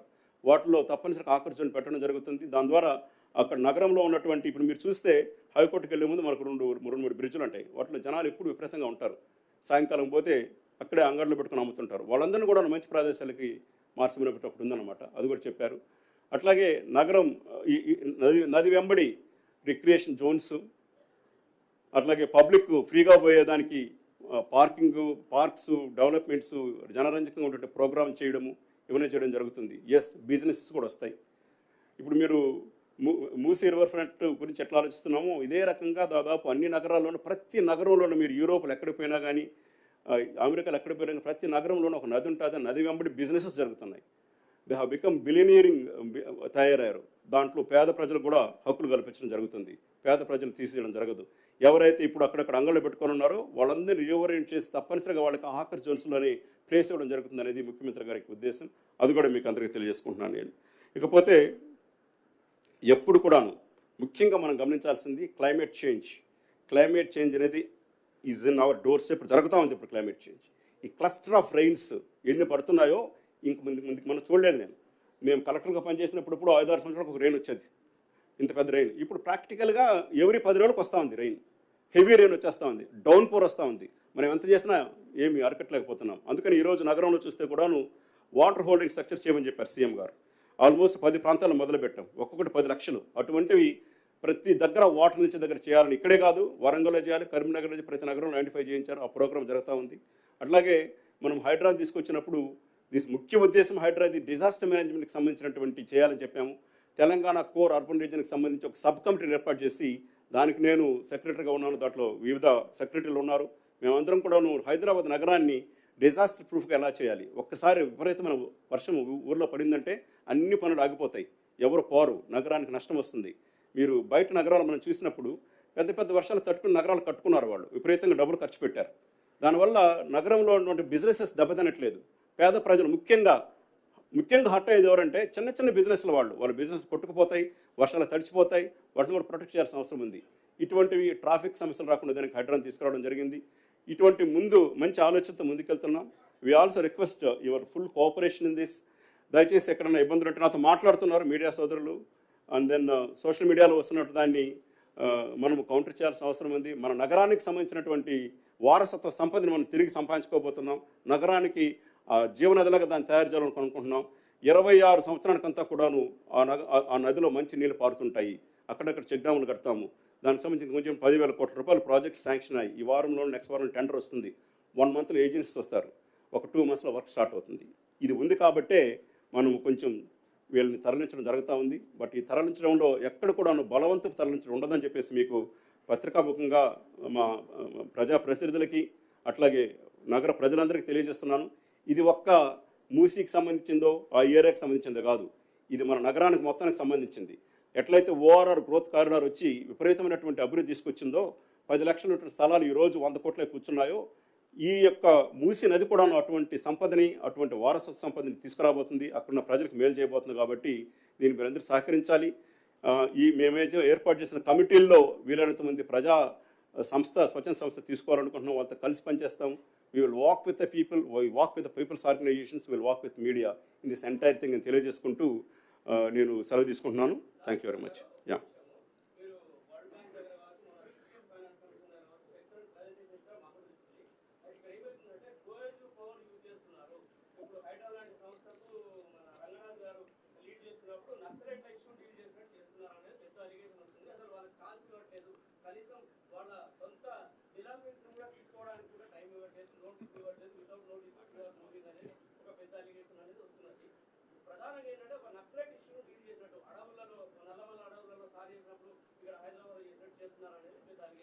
ఒకటి will answer. Let us talk about Musi first. నేను మూసీ వాళ్ళు ఉన్నారు, అందుకని నాకు తెలిసి ప్రశ్నలు వస్తాయి, దాన్ని కూడా చెప్తారు. Let us talk out.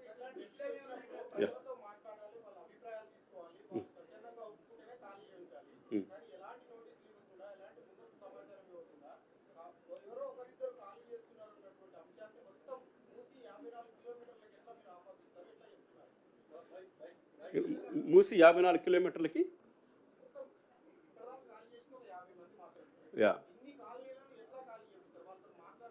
తోటి ముందస్తుగా సమావేశాలు పెట్టాలి, వాళ్ళ అభిప్రాయాలు తీసుకోవాలి. ఈ డెవలప్మెంట్కి సంబంధించినటువంటి విషయంలో కావచ్చు, వాళ్ళు ఖాళీ చేస్తారా లేదా అన్నటువంటి అంశం మీద ఇట్లాంటి డెవలప్మెంట్ విషయంలో కొన్ని నిబంధనలు ఉంటాయి కదా. ఖచ్చితంగా వాళ్ళ అభిప్రాయాలు తీసుకొని స్వచ్ఛందంగా వాళ్ళ యొక్క సంతకాలు తీసుకున్న తర్వాతనే మార్క్ చేయాల్సి ఉంటుంది. మీరు అట్లాంటి ఇన్ఫర్మేషన్ కానీ అట్లాంటి సమావేశాలు పెట్టకుండా డైరెక్ట్ పోయి వాళ్ళ ఇళ్లలోకి మార్క్ చేసేసి మేము ఖచ్చితంగా కూలుస్తాము లేదంటే ఖాళీ చేయాల్సిందే ఖచ్చితంగా కూలుస్తామని ఎవరితో అనలేదు.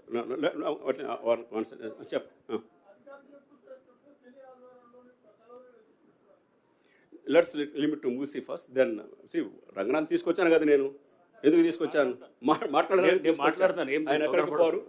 సార్ ఒకవైపు ఏమో కూల్చం అనేటువంటి విషయాన్ని చెప్తా ఉన్నారు, మరొక వైపు పిల్లల చదువుల కోసము వాళ్ళు కొంత ఆందోళన వ్యక్తం చేస్తున్నారు అని చెప్తున్నారు. ఇంకొక వైపు ఏమో నెల రోజుల్లో ఈ పని ప్రారంభం కాబోతుంది, వారం రోజుల్లో టెండర్లు పిలుస్తామని చెప్తున్నారు. దీనిపైన క్లారిటీ ఇస్తారా? వారం రోజుల్లో టెండర్ పిలుస్తున్నా కానీ వారం రోజులు పని మొదలు కాదు కదా. దానికి కనీసం 3-4 నెలలు పడుతుంది పని మొదలయ్యేదానికి. First issue. సెకండ్ ఇష్యూ, జిల్లా కలెక్టర్లు ఐఏఎస్ ఆఫీసర్లు ఇంటింటికి తిరుగుతున్నారు, డిప్యూటీ కమిషనర్లు ఇంటింటికి తిరుగుతున్నారు. పోయి వాళ్ళు ముందే సర్వే చేశాం ఇంతకుముందు ఒకసారి, ఇంటింటికి వెళ్ళి వాళ్ళ పేర్లు తీసుకోవడం జరిగింది. దీన్ని పరిశీలించిన తర్వాత రివర్ బెడ్లో ఉన్న వాళ్ళు చాలా ఇబ్బందులు ఫాలో అవుతున్నారు కాబట్టి వారికి సంబంధించి టీమ్స్ వెళ్ళి ఇంటింటికి వెళ్ళి సమాచారం తెలుసుకుంటున్నారు. ఇంట్లో ఎవరున్నారు సర్వే చేస్తున్నారు. సర్వే చేసిన తర్వాత మీరు ఏమైనా వెళ్ళేదానికి సిద్ధంగా ఉన్నారంటే వాళ్ళని పంపిస్తున్నాం. అందుకనే 3 రోజులు కూడా 50 మందే పోయారు. అన్నీ ఒక రోజు తరలించట్లేదు. సో బలవంతంగా ఏం పంపట్లేదు. ఇన్ఫ్యాక్ట్ అక్కడ ఉన్న ఇల్లు మీరు చూస్తే మనం డబుల్ బెడ్రూమ్ ఇల్లు ఇస్తామంటే వెళ్ళిపోతారండి హ్యాపీగాను వాళ్ళు. That's state of fact. అది బేసికల్గాను అక్కడ ఎవరు ఉండాలనుకోవట్లేదు. ఇబ్బంది ఎక్కడ కొన్ని దగ్గర ఎక్కడ వస్తుందంటే కొందరు పర్మనెంట్ ఇల్లు కట్టుకొని ఉన్నారు. వాళ్ళతో మనం సంభాషణ జరపాల్సిన అవసరం ఉంది, వాళ్ళతో కూర్చొని మాట్లాడాల్సిన అవసరం ఉంది. తప్పనిసరిగా వాళ్ళతో కూర్చొని మాట్లాడతాం. సరే దానకిషోర్ గారు, ఇప్పుడు ముఖ్యంగా ఈ ఎక్కడండి ప్లీజ్ చాదర్ఘట్, ఈ మూసి రివర్, ఈ ఇక్కడ కొంచెం ఆందోళన ఎట్లా ఉందంటే కట్టుకున్న వాళ్ళు 20-25 ఏళ్ళు 30 ఏళ్ళ నుంచి అక్కడనే ఉన్నారు. మార్కింగ్ వాళ్ళ ఇంట్లోకి మీరు వేస్తున్నారు. అదే ఇండ్లలో 2-3 అంతస్తులు ఉన్న వాళ్ళు సేమ్ అన్ని సంవత్సరాల నుంచి దాదాపు 15-20 సంవత్సరాల నుంచి కిరాయి కూడా ఉంటారు అక్కడే వాళ్ళు చాలా మంది. కిరాయికి ఉన్నటువంటి వాళ్ళు కూడా ఆందోళన చేస్తారు. మేము ఇక్కడ నుంచి ఖాళీ చేయము, పోము, ఓనర్స్కి ఎట్లా మీరు రిహాబిలిటేషన్ ఎట్లా కల్పిస్తారో, కిరాయికి ఉంటున్నాం 30 ఏళ్ళ నుంచి మేము, మాకు కూడా ఏదైనా డబుల్ బెడ్రూమ్ ఇస్తేనే పోదామని. మీరు కిరాయి వాళ్ళని కూడా కన్సిడర్ చేస్తున్నారా? ఓన్లీ ల్యాండ్ అక్కడ కట్టుకున్నటువంటి ఓనర్స్నే కన్సిడర్ చేస్తున్నారా? నిన్న వచ్చినప్పుడు ఎన్జిఓ సంస్థ వాళ్ళు ఇది కూడా చెప్పారు మనకు, ఈ కిరాయి వాళ్ళకి సంబంధించి ఏం చేయాలని చెప్పేసి వాళ్ళకు కూడా సర్వేలో వాళ్ళు తీసుకోవడం జరిగింది. ప్రస్తుతానికి అక్కడ ఉన్న ఓనర్లకు ఇస్తున్నాము. కిరాయి వాళ్ళకి సంబంధించి నేను ప్రభుత్వ పద్ధతిలో చర్చించాను. దాని మీద తప్పనిసరిగా తీసుకొని డబుల్ బెడ్రూమ్ ఒక ఇల్లే కదా, ప్రభుత్వానికి ఇందిరమ్మ ఇండ్లు ఉన్నాయి. సో వాళ్ళు తప్పనిసరిగా మన తెలంగాణలో ఇక్కడ వచ్చి నివసిస్తూ ఉంటే వాళ్ళు కూడా పరిగణలోకి తీసుకోవాల్సిన అవసరం ఉంది. దాన్ని ప్రభుత్వం చర్చిస్తున్నాం. దాన్ని మాకు కూడా తెలుసు. మనం సర్వే ఫస్ట్ మనం ఎప్పుడు జూలై నుంచి మొదలుపెట్టి సర్వే చేశాం. దాంట్లో డీటెయిల్స్ వచ్చాయి, ఎక్కడ కిరాయి వాళ్ళు ఉన్నారు, ఎక్కడ సొంతదారులు ఉన్నారని చెప్పేసి, ఎక్కడ కమర్షియల్ సెట్స్ ఉన్నాయి, ఎక్కడ ప్రార్థనా మందిరాలు కట్టుకున్నారు, ఎక్కడ మనకు సమాధులు ఉన్నాయి, వీటి మీద కూడా వచ్చింది. కిరాయి వాళ్ళకి సంబంధించి కూడా ప్రభుత్వం ఒక చర్య తీసుకుంటుంది తప్పనిసరిగా. సార్ ఇప్పుడు మొన్న 9.170 మీటర్ రెయిన్లో మీరు చూసుండొచ్చు, ఈ మనకు రన్ ఆఫ్ వాటర్ది క్యారేజ్ కెపాసిటీ లేదు. అయితే ఇప్పుడు స్టామ్ వాటర్ వచ్చేసి సివర్ లైన్లో కలుస్తుంది, సివర్ లైన్ వచ్చేసి స్టామ్ వాటర్ దీంట్లో కలుస్తున్నది. ఇప్పుడు ఈ రెండు సెపరేట్ చేసి ఇప్పుడు దాదాపు మొన్న నాకు నీ డీప్ వాటర్ నేను ఎక్స్పీరియన్స్ చేసినాను సార్. అయితే ఇది మెయిన్లీ ఇప్పుడు అల్టిమేట్గా ఈ వాటర్ అంతా మూసికే పోవాలి కదా. అయితే ఇప్పుడు ఈ రెండింటిని సెపరేట్ చేసేది ఏమైనా ప్లాన్ ఉందా? ఓకే, నేను 2 సంవత్సరాలు పనిచేస్తాను కాబట్టి జిహెచ్ఎంసీ వాటర్ నాకు చాలా డేటా ఉంది దీనిపైన. ఆల్మోస్ట్ ఒక 174 ప్లేసెస్లో స్టామ్ వాటరు సీవరేజ్ కలుస్తుంది. మనకు స్టడీ చేస్తున్నాం. ఐ థింక్ 34 ప్లేసులు సార్ట్అవుట్ చేసాం. కొన్ని దగ్గర ఎట్లా ఉందంటే అది మనము చిన్న వీధులుండి 2 సపరేట్ చేయలేట ప్రదేశంలో ఇంకొక మన స్టామ్ వాటర్ కట్టాలన్నా కట్టలేము సపరేట్గా, లేకపోతే సీవరేజ్ చేయలేము. దానికి సంబంధించి వీటికి సంబంధించి మనం ఎస్ఎన్డిపి ప్రోగ్రామ్ తీసుకోవడం జరిగింది ఫస్ట్ ఫేజ్. ఈ సెకండ్ ఫేజ్లో కూడాను 586 కోట్లు ఒకటి ప్రోగ్రామ్ హెచ్సిటీ అనే ప్రోగ్రామ్ కింద మొదలుపెట్టాం. మనం ఏం చేయాలంటే storm water drain network develop చేసి స్టామ్ వాటర్ని డైవర్ట్ చేసుకోవాల్సిన అవసరం ఉంది. అట్లాగే సేవరేజ్ వర్క్కి సంబంధించి కూడాను ఒక 7,000 కోట్ల రూపాయల ప్రాజెక్ట్ డిపిఆర్ చేసుకున్నాము. ఇటీవల ఏడీబీ ఏషియన్ డెవలప్మెంట్ బ్యాంక్ వాళ్ళు వచ్చారనమాట. వాళ్ళకి ప్రపోజ్ చేయడం జరిగింది, ఆ సీవరేజ్ నెట్వర్క్ మాకు కావాలని చెప్పేసి. నగరంలో ఇప్పుడు ఉదాహరణకి పాత నగరంలో చూస్తే ఓల్డ్ సిటీలో చూస్తే ఒక 650 కోట్లతో కార్వాను చాంద్రాయణగుట్ట ఏరియాలో సేవరేజ్ నెట్వర్క్ డెవలప్ చేస్తున్నాం. అట్లాగే నగరం వెలుపల అంటే మనకు పెరిఫరల్ సర్కిల్స్ ఉన్నాయి కదా, వాటికి సంబంధించి దాదాపు 3,500 కోట్లు కావాలి. దానికి ఇవన్నీ కలిపి ఒక ప్రణాళిక ఉంది. ఈ షా కన్సల్టెన్సీ వాళ్ళు డీటెయిల్ రిపోర్ట్ ఇచ్చున్నారు. దాని మీద ప్రభుత్వానికి తెలియజేస్తున్నాము. ముందు ఎస్టీపీలు కడుతున్నాము. ఎస్టీపీలు కట్టిన తర్వాత ఈ లైన్స్ డెవలప్ చేసిన టైం పడుతుంది. డెవలపింగ్ సివరేజ్ నెట్వర్క్ ఇది వెరీ చిన్న వీధులు చేయాలి, చాలా టైం పట్టేస్తుంది దానికి. తప్పనిసరిగా దాని ప్రభుత్వం దృష్టిలో ఉంది. అది తీసుకొస్తే కానీ మనం సాల్వ్ చేయలేము. మూసీకి డిపిఆర్ మొత్తం ఫైనల్ అయిపోయిందా ఏంటి, what is the status sir? డిపిఆర్కి సంబంధించి నేను ఏదైతే మనం 10,000 కోట్ల రూపాయల వర్క్లు అని చెప్పాను, గోదావరి నీళ్లు తీసుకొచ్చి నగరంలో తీసుకొచ్చేదానికి, దాంట్లో ఒక 5 టీఎంసీ వాటరు మనము ఉస్మాన్ సాగర్, హిమాయత్ సాగర్ తీసుకెళ్తున్నాం. దాంట్లో 2.5 టీఎంసీ వాటరు ట్రీట్ చేసి నగరానికి ఇవ్వడం జరుగుతుంది తాగేదానికి. ఇంకొక 2.5 టీఎంసీ వాటరు నదిలో ఉపయోగిస్తాం. ఒక 10 టీఎంసీ వాటర్ గన్పూర్ రిజర్వాయర్ దగ్గర నుంచి ట్రీట్ చేసి నగరానికి వెస్ట్ సైడ్ అంతా ఉపయోగించకపోతున్నాం. దాని డిపిఆర్ అయిపోయింది, టెండర్ అయిపోయింది. అట్లాగే ఎస్టీపీలకు సంబంధించి కూడా డిపిఆర్ అయిపోయింది, టెండర్ జరుగుతూ ఉంది. ఇకపోతే రివర్ ఫ్రంట్కి సంబంధించి ఈ వారంలో ఏజెన్సీ ఫైనల్ అవుతుంది. ఆ ఇంటర్నేషనల్ ఏజెన్సీ వచ్చిన తర్వాత 1 ఇయర్లో 3 దఫాలుగా మనకు రకరకాల ప్లాన్లు ఇస్తారు. ఫస్ట్ అసలు నగరానికి ఈ నగరం ఏ ఎత్తులో ఉంది, ఈ మూసీ ఏ ఎత్తులో ఉంది, లోతు ఎంత ఉంది, దానికి సంబంధించి ఒక అవుట్లైన్ ఇస్తారు బేసికల్గా. దాన్ని బేస్ చేసుకొని కొన్ని బ్రిడ్జిలు వాటిపైన మొదలు పెడతాం. కొన్ని ప్లేసెస్లో అక్కడెక్కడ మనము రివర్ ఫ్రంట్ తయారు చేయడం జరుగుతుంది. ఉదాహరణకి డిఫెన్స్ ల్యాండ్స్ కొంత అడుగుతున్నాం. ఇటీవల డిఫెన్స్ జాయింట్ సెక్రటరీ, నేను మొన్నే వెళ్ళి లాస్ట్ వీక్లో డిఫెన్స్ సెక్రటరీ గారిని కలిసి వచ్చాను. వారి సిబ్బందిని పంపించారు, సీనియర్ సిబ్బందిని. వాళ్ళతో కూర్చొని కంటైన్మెంట్లో పట్టి కూర్చొని వాళ్ళు కొంచెం ల్యాండ్ అడుగుతున్నాం మనం. సో దట్ డిఫెన్స్ కారిడార్కు ల్యాండ్ తీసుకొని ఇప్పుడు ఏంటంటే ఒక రివర్ తీసుకుంటే కంటిన్యూస్గా మనకు ఒక స్ట్రెచ్ నడిచేదానికి వచ్చింది అనుకోండి, బాగుంటుంది. అది ఉదాహరణకు అంబర్పేటలో 21 ఎకరాలు ఇచ్చేదానికి ప్రైవేట్ ఆసం ముందుకు వచ్చాడు. ఎందుకంటే ల్యాండ్ లాక్ అయిపోయింది. దానికి ప్రైవేట్ వాల్యూస్ కానీ అన్లాక్ చేసుకోగలిగితే వాళ్ళు ల్యాండ్స్ అభివృద్ధి అవుతాయి. చాలామంది ప్రైవేట్ వ్యక్తులు కూడా వస్తున్నారు. ఇదంతా తీసుకున్న తర్వాత ఈ డిపిఆర్ మనకు సిద్ధమవుతుంది. ఒక 4 మంత్స్కి ఒక ప్రిలిమినరీ డిపిఆర్ వస్తుంది. ఒక 6 మంత్స్కి ఇంకొంచెం యాడ్ చేస్తారు.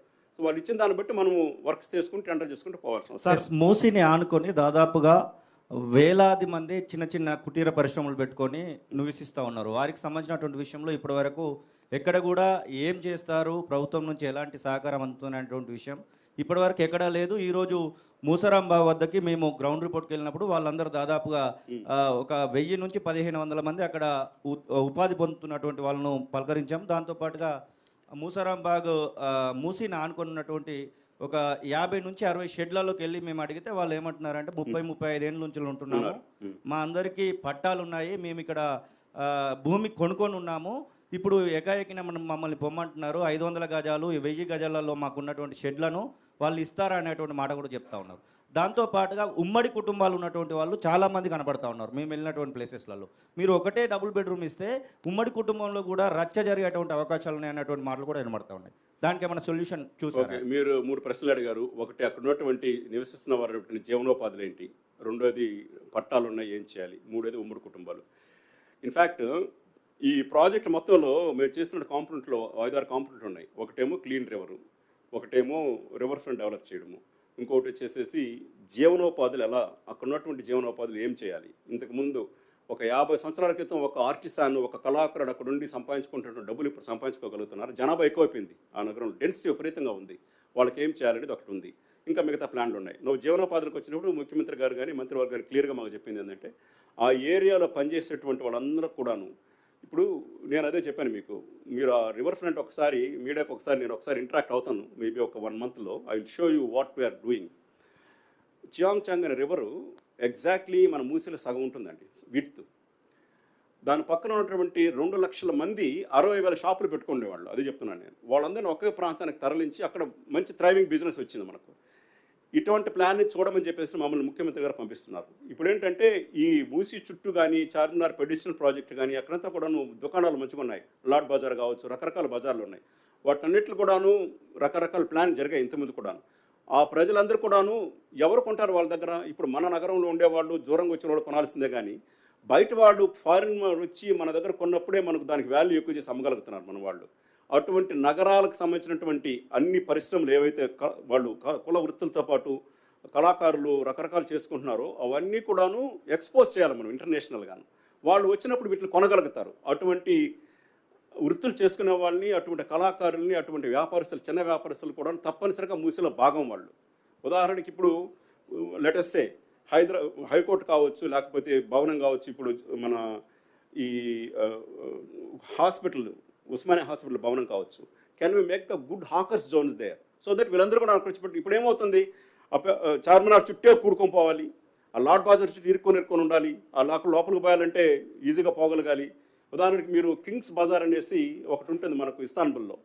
It's such a beautiful bazaar. నువ్వు ఏమి కొనకపోయినా లోపలికి పోయేంత బాగుంది. ఓల్డెస్ట్ సిటీ అది. అటువంటివి మనము మన సిటీలో చేయాల్సిన అవసరం ఉంది. Hawkers zones part and parcel of Musi, వీళ్ళందరూ కూడా అక్కడ తీసుకొచ్చి ఉంచాలనేది ప్రభుత్వం ఉద్దేశం. వాళ్ళ జీవనోపాధిలో మెరుగుపరచాలనేది is one of the major planks of Musi river front. Secondly, ఉమ్మడి పట్టాలు అన్నారు, నా దగ్గర కూడా వచ్చాయి. పట్టా ఉంటే మాత్రం రెవెన్యూ వాళ్ళు సేకరిస్తున్నారు. పట్టా ఉంటే దానికి సంబంధించినటువంటి పరిహారం చెల్లించడం జరుగుతుంది. పరిహారం చెల్లించకుండా బయట పంపం. ఉమ్మడి కుటుంబాలకు సంబంధించి అది కూడా సర్వే జరుగుతూ ఉంది. ముందు మేము ఏమనుకున్నామంటే లెటర్స్ గివ్ వన్ హౌస్ అనుకున్నాము. అందుకనే నాకు దాదాపు 8,200 ఇండ్లు వస్తే నేను 15,000 ఇళ్ళు శాంక్షన్ చేయించాను. సీఎం గారు శాంక్షన్ చేశారు. దాని మీద కూడా తప్పనిసరిగా నిర్ణయం తీసుకోవడం జరుగుతుంది. ప్రభుత్వం దగ్గర వేరే పథకాలు కూడా ఉన్నాయి. 5,50,000తో పిఎంఏ మన ఇందిరమ్మ కుటుంబాలు ఇందిరమ్మ ఇండ్లు ఇచ్చిన పథకం కూడా ఒకటి ఉంది. వీటన్నిటి ద్వారా పరిశీలించడం జరుగుతుంది. సార్, మూసీలో దాదాపు 1000 ఆక్రమణలు ఉన్నాయి. నార్సింగి, మంచిరేవుల దగ్గర దాదాపు 10 అంతస్తుల బిల్డింగ్లు కూడా అక్కడ నిర్మాణాలు చేస్తున్నారు. అక్కడ ఎక్కడ కూడా మార్కింగ్ చేయలేదు. కేవలం కొన్ని బస్తీల ప్రాంతాల్లో మాత్రమే మార్కింగ్ చేశారు. వాళ్ళకి ఏమైనా అవగాహన కల్పిస్తారా? వాళ్ళకి ఏమైనా మార్కింగ్ పెడతారా? ఏమైనా నోటీసులు ఇస్తారా? 1-2 స్ట్రక్చర్స్ ఉండొచ్చు కానీ బట్ ఇంత పెద్ద స్ట్రక్చర్స్ 10 అంతస్తుల భవనాలు కట్టినట్టు లేవు. మీ దృష్టికి ఉంటే తప్పనిసరిగా తీసుకురండి. ఏదైనా కావచ్చు, మూసీ రివర్ ఫ్రంట్లో తప్పనిసరిగా తొలగించడం జరుగుతుంది. నాకు తెలిసి ఒక్క భవనం ఒక లేఅవుట్ కారణం ముందుకు వచ్చిందని సమాచారం ఉంది నా దగ్గర. మీ దగ్గర సమాచారం తప్పనిసరి తీసుకురండి. అన్ని సర్వే చేయడం జరిగింది. ఇప్పుడు ఏం చేస్తామంటే ఫ్రీజ్ చేసేస్తాం. ఫస్ట్ జూలై ఆగస్టులో జరిగిన సర్వేలో, డ్రోన్ సర్వేలో మొత్తం ఫ్రీజ్ చేయడం జరిగింది. ఈచ్ ఏరియాకి పోతాం మనం. తప్పనిసరిగా development, in fact first development might happen in Mancherial side, because చాలా మంది ముందుకు వస్తున్నారు ల్యాండ్ ఇచ్చిందని కూడా అక్కడ కూడా. కాకపోతే రివర్ బెడ్లో ఉన్న ప్రజలతో ఇబ్బంది ఉంది. వాళ్ళే ఇబ్బందులో ఉన్నారు. నేను అడిగిన వాళ్ళని డబుల్ బెడ్రూమ్ ఇస్తే అప్లై చేసుకుని వెళ్ళిపోయేందుకు సిద్ధంగా ఉన్నారు. బట్ ఎవరిని కూడాను బలవంతంగా పంపము. ఫుల్ స్టాప్ అది. Yes Sir, how do you justify using coercive powers while evacuating people? Ranganath గారినే Yes, వస్తాం. yes. ఎక్కడికి పోము, మీరు ఎంతకాలం అంతకాలం ఉంటాను. Sir 1 minute sir. అంటే మనకు 55 కిలోమీటర్ల స్ట్రెచ్ ఉంది. అక్కడక్కడ అసలు ఆక్రమణలు లేవు. అక్కడ కూడా మొదలు పెట్టుకోవచ్చు. ఇప్పుడు ఒక దగ్గరే మొదలుపెట్టి పాత నగరంలో మొదలు పెట్టకపోతే అది కూడా ఒక రకమైనటువంటి పారదర్శకత లేకుండా ఒకరి వైపే చేసినట్టు ఉంటుంది కదా. ఇప్పుడు ఏంటి మనం జరిగే డిస్కషన్ ఏంటి? వెస్ట్ సైడ్ వెళ్ళిపోతున్న నగరం, ఈ సైడ్ ఎక్కడ పోయింది, ఇవంతా ఉన్నాయి కదా. సో సమతుల్యత పాటించాలి మనం. తప్పనిసరిగా 3-4 స్ట్రెచ్లు ఒకేసారి పని మొదలు పెడతాం. సార్ ఇది రివర్ బెడ్ బఫర్ జోన్ ఉన్న వాళ్ళని తరలిస్తారు కదా మీరు. So as per the high court and supreme court rules we can't lay any constructions in the river buffer zone and so తప్పనిసరిగా. సో ఎఫ్టిఎల్ ఎంత, బఫర్ జోన్ ఎంత, ఇప్పుడు దానికి రివర్ బెడ్ ఎంత అనేది మనకు జియో 165 ఏదో ఒకటి ఉందండి. ఒక 10 సంవత్సరాల క్రితం ఇచ్చిన జియో. దాంట్లో 50 మీటర్స్ బఫర్ జోన్ మనము మూసికి పెట్టుకోవడం జరిగింది. తప్పనిసరిగా ఇక్కడ జరగబోయేటువంటి నిర్మాణాలన్నీ కూడాను ఎన్విరాన్మెంటల్ లాకు లోపడే, దేశం యొక్క రాష్ట్రం యొక్క చట్టాలకు లోబడి జరుగుతాయి. వ్యతిరేకంగా ఏది జరగదు. Thank you sir. ఇక్కడ సార్ ఒక నిమిషం. సార్, ఇది ఎంజీపీఎస్ వద్ద మూసీలోనే మెట్రో రైలు కూడా అప్పట్లో కట్టింది. దాని పరిస్థితి ఏమంటారు? ఆ ప్రశ్న మాకు వచ్చినటువంటి నేను ఎన్జిఓలు కూడా అడిగారు. చాలా సీరియస్ ప్రశ్న. దాని గురించి ఆలోచించాల్సిన అవసరం ఉంది. తప్పనిసరిగా దాని మీద కూడా అంటే ప్రైవేట్ సంబంధించినటువంటి ప్రాపర్టీస్ ఏవైతే ఉన్నాయో ఎంక్రోచ్మెంట్స్ అన్ని తీసేస్తున్నారు కదా సార్. మరి గవర్నమెంట్ సంబంధించిన విషయంలో ఎట్లా గవర్నమెంట్ రియాక్ట్ ఎట్లా కాబోతుంది? దాన్ని పై స్థాయి చర్చలు జరుగుతుంది. ఎన్జిఓలు వచ్చినప్పుడు అడిగారు నా విషయం. సార్ ఇక్కడ ఉంది కదా, దీన్ని మీరు తీసేస్తారని అడిగారు. తప్పనిసరిగా చర్చించి దాని తగు రీతిలో స్పందిస్తాం దానికి.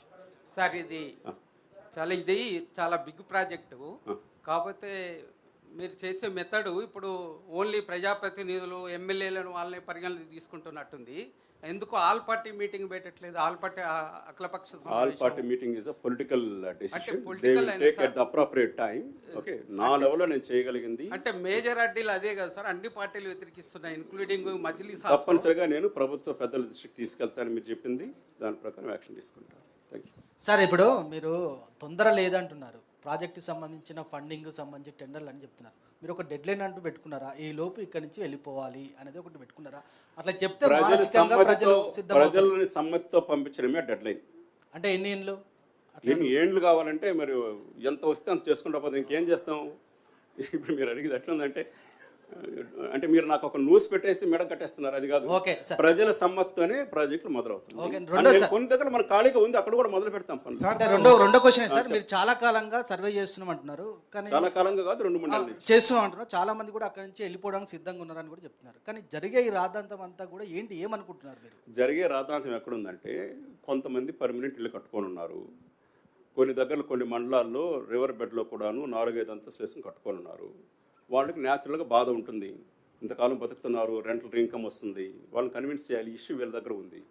అక్కడున్న పేద ప్రజలందరూ వెళ్ళిపోతున్నారు, వాళ్ళు సర్దుకుంటున్నారు. ఈరోజు ఐ థింక్ ఒక 200 మంది వెళ్తున్నారు ఈరోజు. అక్కడ మనం ఏం చేశాము, ఒక డిప్యూటీ కమిషనర్ పెట్టాను నేను, ఒక ప్రాజెక్ట్ ఆఫీసర్ ఈసీడీ పెట్టాను, ఒక ఎంఆర్ఓని పెట్టడం జరిగింది, AE water board manager water board ఉన్నారు. వీళ్ళందరూ మనం చేస్తున్నాము. రేషన్ కార్డులు అన్నీ కూడా మనం చక్కగా చేస్తున్నాము. ఎడ్యుకేషన్కి సంబంధించిన నేను చెప్పాను ఇంతకుముందే, మనం ఒక మీటింగ్ పెట్టుకుని నేను సాయంకాలం పెట్టుకున్నాము. వీళ్ళందరినీ ఆశ్రమ్ స్కూల్స్లో చేర్పిస్తాము, తర్వాత అంగన్వాడీలో చేర్పిస్తాము. ఒక స్కూల్ ఉందంటున్నారు, దానికి కూడా ఆలోచించాలి ఏం చేయాలని చెప్పేసి. ఇదంతా సామరస్యంగా జరుగుతుంది.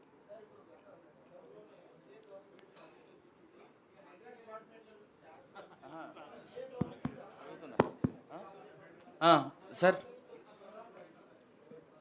రైట్ సార్, ఇక్కడ గ్రేటర్ హైదరాబాద్ వ్యాప్తంగా గత ప్రభుత్వం కడతామన్నారు. 98,000 అయినప్పటికీ పూర్తి స్థాయిలో కంప్లీట్ అని 69,000. దాంట్లో దాదాపుగా 66,000 ఇచ్చేసినామని చెప్తున్నారు. ఇంకా మిగిలింది 3,000 మాత్రమే. ఇక్కడ మీరు రివర్ బెడ్ లో గుర్తించినటువంటి ఇళ్ల సంఖ్య చాలా ఎక్కువ ఉంది. ఎట్లా వాళ్ళని తరలిస్తారు? అదే గమనించి మేము ఒక 700 కోట్లు అడుగున్నాం ప్రభుత్వాన్ని. 700 కోట్లు అడగడం జరిగింది, దాన్ని శాంక్షన్ చేస్తున్నారు. కొన్ని ఇండ్లు కంప్లీట్ చేయాల్సిన అవసరం ఉంది, అవి కూడా కంప్లీట్ చేసి తరలిస్తారు. ఇప్పుడు బఫర్లో ఉన్న పర్మనెంట్ స్ట్రక్చర్స్కి రీహాబిలిటేషన్ అని చెప్తున్నారు. మరి రివర్ బెడ్లో ఉన్నటువంటి పర్మనెంట్ స్ట్రక్చర్స్ అంటే చిన్న ఇల్లు కాకుండా పెద్ద బిల్డింగ్లు కూడా ఉన్నాయి. అండ్ ఇంకో క్వశ్చన్ సార్, మీరు 50 అని చెప్పినారు. ఇప్పుడు నేను ఫీల్డ్కి అక్కడి నుంచి వస్తున్నా కాబట్టి అది చెప్తున్నా. కలెక్టర్తో మాట్లాడినా కూడా ఓన్లీ 20 houses మాత్రమే మేము ఇక్కడ నుంచి ఎవాక్యుయేట్ చేయగలిగినాం. ఏ కలెక్టర్తో మాట్లాడారు? హైదరాబాద్ కలెక్టర్. నేను రంగారెడ్డి కలెక్టర్ ఉన్నాడు. నేను హైదరాబాద్ జిల్లాకు సంబంధించిన వారి మాత్రమే 3 జిల్లాలకు సంబంధించి చెప్పాను నేను. ఓకే, 3 జిల్లాకు సంబంధించి చెప్పిన. ఓకే, అయినప్పటికీ కూడా సార్ 20 మాత్రమే చేయగలిగినారు. జనం అందరూ సహకరిస్తున్నప్పుడు కేవలం 20 మాత్రమే ఎందుకు సాధ్యమైంది సార్? ఇప్పుడు ఉన్నట్టుండి మిమ్మల్ని ఇంట్లో ఎత్తుకెళ్ళిపోతానంటే ఆయనకు ఒక అనుబంధం ఉంది కదా, మనం టైం కూడా ఇవ్వాలి వాళ్ళకి. మీరే టైం ఇవ్వమంటున్నారు, మీరే వెంటనే మూజ్యం ఎట్ట కుదురుతుంది? వాళ్ళకి టైం ఇస్తున్నాం, నెమ్మదిగా పంపిస్తాం అక్కడి నుంచి. సార్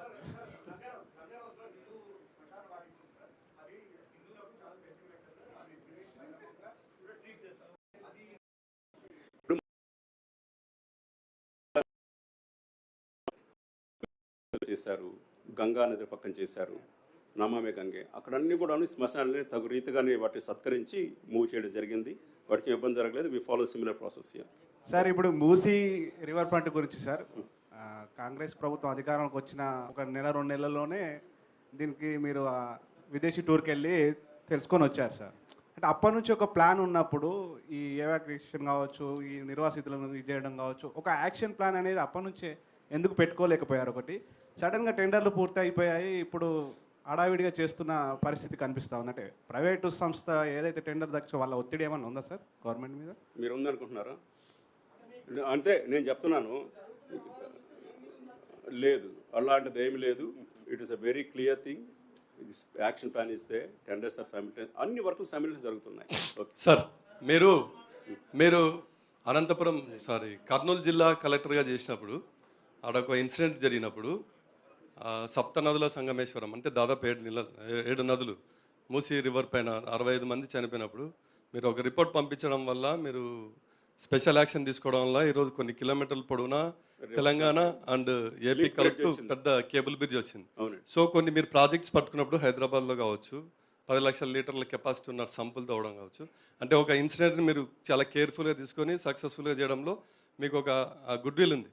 అయితే ఇప్పుడు మూసీ రివర్కి సంబంధించిన విషయంలో దాదాపు 1,50,000 కోట్ల రూపాయల భారీ బడ్జెట్ వ్యయంతో కూడుకున్నదని రాష్ట్ర ముఖ్యమంత్రి రేవంత్ రెడ్డి గారు చెప్తున్నారు. కనీసం మనం 10,000 కోట్లు సమకూర్చడానికి కానీ చాలా ఇబ్బందులు పడే పరిస్థితి, చాలా చోట్ల మనం రోడ్లు గుంతలు పుడుచుకోలేని పరిస్థితి. ఇన్ని కోట్లు పెట్టి ఆ మూసీ నది డెవలప్మెంటు 2 సంవత్సరాల లోపల డబ్బులు ఎక్కడి నుంచి తెచ్చి ఖర్చు చేసి చేస్తారు? ఇక్కడ ఉన్నట్టుండి ఇప్పుడు ఉన్నట్టు మొత్తం కూడా పేద ప్రజలను తొలగించి హార్ట్గా చాలా స్పీడ్గా చేసేస్తున్నారు. దీని వెనకాల ఒక ఆర్డర్ ఇచ్చేస్తే మళ్ళీ హైడ్రా వచ్చేసి గుణపం దింపుతుందని భయంతో వణికిపోయే పరిస్థితి వస్తుంది. మీరు కరెక్ట్గా మ్యాప్ ఇలా ఉంటుంది, హైదరాబాద్ మొత్తం తెలంగాణకు గుండెకాయ లాంటిది. ఇలా ఉండబోతుంది, ప్రపంచ దేశాలకు ఆదర్శంగానే ఒక ప్రాజెక్ట్ డీటెయిల్గా ప్రజలకు వివరిస్తూ దీన్ని సక్సెస్ఫుల్ ఖచ్చితంగా చెప్పగలుగుతారా? ఒకటేంటంటే మీరు అప్పుడు చెప్పినటువంటి దాంట్లో కూడా ఆల్మోస్ట్ ఒక 60 మంది చనిపోయారు బోటు మునిగిపోయి. అక్కడ మనం రిపోర్ట్ పంపించాం. ఆ బ్రిడ్జి అంతా అయ్యి వచ్చి దానికి ఆల్మోస్ట్ 5-6 సంవత్సరాలు పట్టింది. అది ఇప్పుడు అది మంచి లింక్ అయింది శ్రీశైలం వైపుకి అంతా కూడా. That's a fact. అట్లాగే ఇప్పుడు మనము ఓఆర్ఆర్ ప్రాజెక్ట్ చేసాం. ఐ థింక్ 5,000 కోట్లు ఎంత అయిందా, కరెక్ట్గా ఫిగర్ గుర్తులేదు. అదంతా కూడాను మన జేకా లోన్ అంతా తెచ్చుకొని చేయడం జరిగింది. సో ఇటువంటి పెద్ద ప్రాజెక్టులు చేసేటప్పుడు కొన్ని బేసిక్ వర్క్స్ ఇప్పుడు మనం ఏదైతే 10,000 కోట్లు చేస్తున్నాం అది ప్రభుత్వ డబ్బులు చేస్తున్నాం. Lot of loans multilateral institutions నుంచి, తర్వాత పీపీపీ పద్ధతుల్లో వర్క్లు, రకరకాల మోడల్స్ ఉన్నాయి చేసేదానికి. ఇప్పుడు ప్రభుత్వం ఇంత పెద్దగా ఆలోచించి ముందుకెళ్తుందంటే తప్పనిసరిగా ఒక ఆలోచన విధానం ఉంది. ఆర్థికంగా ఎట్లా దాన్ని ముందుకు తీసుకెళ్లాలని చెప్పేసి ఇది ముఖ్యమంత్రి గారి యొక్క అతి ముఖ్యమైన ప్రాజెక్టు. దీన్ని జరగడం ద్వారా మనం ఎంత డబ్బులు ఖర్చు పెట్టిపోతున్నామో దానికి మించినటువంటి ఆదాయాలు, దానికి మించినటువంటి ప్రజలకు సదుపాయాలు, దానికి మించినటువంటి మనం ఎదురు చూడనటువంటి ఆలోచించినటువంటి జీవనోపాధులు వచ్చే అవకాశం ఉంది. కాబట్టి తప్పనిసరిగా దీన్ని ప్రభుత్వం ముందుకు తీసుకుపోతుంది. వీటికి సంబంధించినటువంటి ఆర్థికంగా ఎలా దీన్ని ముందుకు తీసుకుని ప్రభుత్వం దగ్గర నిర్దిష్టమైన ఆలోచన ఉంది. తప్పనిసరిగా మీతో సరైన టైంలో దాన్ని పంచుకోవడం జరుగుతుంది. మాస్టర్ ప్లాన్ కూడా తయారవుతుంది. మనకు ఆల్రెడీ ఒక హైడ్రలాజికల్ ప్లాన్ తయారైంది. అట్లాగే నేను ఇంతకుముందు చెప్పినట్టు ప్రాజెక్టులు ఉన్నాయి. ఒక 2 సంవత్సరాలు ప్రాజెక్టులు కూడా కంప్లీట్ అవుతాయి. దానికి సంబంధించినటువంటి మాస్టర్ ప్లాన్ ఒకటి తయారు చేస్తున్నాం. ఇంతకుముందు నేను చెప్పినట్టు మాస్టర్ ప్లాన్ ఇంకొక 1 వారం రోజులు రాబోతున్నారు. ఎవ్రీ 4 మంత్స్కి ఒక్కొక్క దశలో ఒక్కొక్క ప్లాన్ ఇస్తారు. దాన్ని తప్పనిసరిగా ప్రజలకు మీడియా ముందుకు తప్పనిసరిగా వెళ్తుంది. ఇది కొన్ని ఇన్ఫ్యాక్ట్ కొన్ని మీడియా సంస్థలు కూడా దీని మీద స్టోరీలు కూడా రాస్తున్నాయి. వచ్చి కలిగినప్పుడు షేర్ చేసుకున్నాం కొద్దిగా. తప్పనిసరిగా ఆ రకంగా పారదర్శకంగా ముందుకు వెళ్తాం మనం.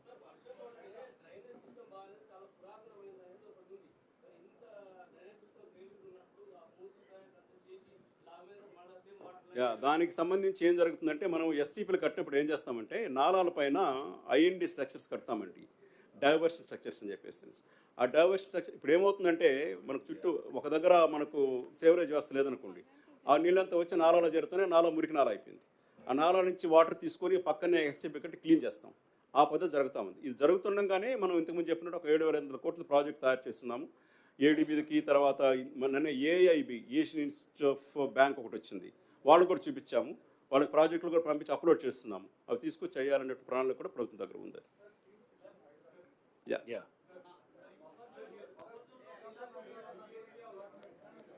ఏమండి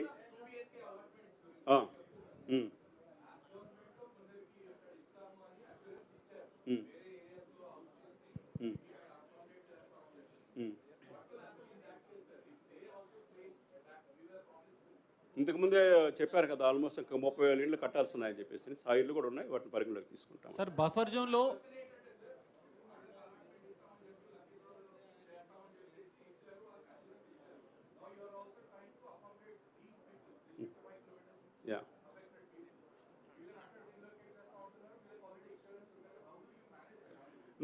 ఆ కాంబినేషన్స్ చూసుకొని చేయడం జరిగింది హౌసింగ్ అలాట్మెంట్.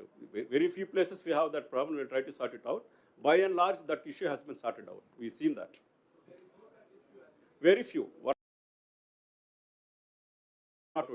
సార్ బఫర్ జోన్లో కుటుంబాలు ఉన్నాయి, వాళ్ళ నివాసాలు ఉన్నాయి, లక్షల ఇళ్ళ వరకు మా ఇండ్లు కట్టుకున్నాం, మాకు సేమ్ అమౌంట్ ఇస్తేనే మేము ఇక్కడి నుంచి కదులుతామంటున్నారు. సో వేలాది కుటుంబాలకు మీరు ఎట్లా చేస్తారు, న్యాయం ఎలా చేస్తారు? ఇప్పుడు ఏది చేసినా చేయాలి. ఎఫ్టీఆర్ఆర్ అని దాని కింద చాలా ప్రాజెక్టులు జరుగున్నాయి మన స్టేట్లో కూడాను, వేరే స్టేట్లో కూడా. దాన్ని ప్రామాణికంగా తీసుకొని మనం పే చేస్తున్నాము. అదే మరి ఇప్పుడు ఆ యాక్ట్ ప్రకారం నెగోషియేషన్స్ కూడా ఉన్నాయి. దాంట్లో ప్రజలు పోకపోతే నెగోషియేషన్స్ చేయాలి, ఒప్పించాలి, కోర్టులు ఉన్నాయి. తప్పనిసరిగా అది ఆ యాక్ట్ ప్రకారం జరుగుతుంది. Right okay. ఇంత చెప్తున్నా కూడా మీరు దానిపైనే it all depends upon each project వారీగా. ఉదాహరణకి రివర్ ఫ్రంట్ ఒక 1 కిలోమీటర్ చేయాలనుకోండి, it might take 2 years. Okay, simultaneous చేస్తే అదే టైంలో పడుతుంది. మనకి ఎంతంత వర్క్ ఫ్రంట్ ఉందో దాన్ని బట్టి, ఇన్వెస్ట్మెంట్స్ని బట్టి దాన్ని బట్టి పడుతుంది. సార్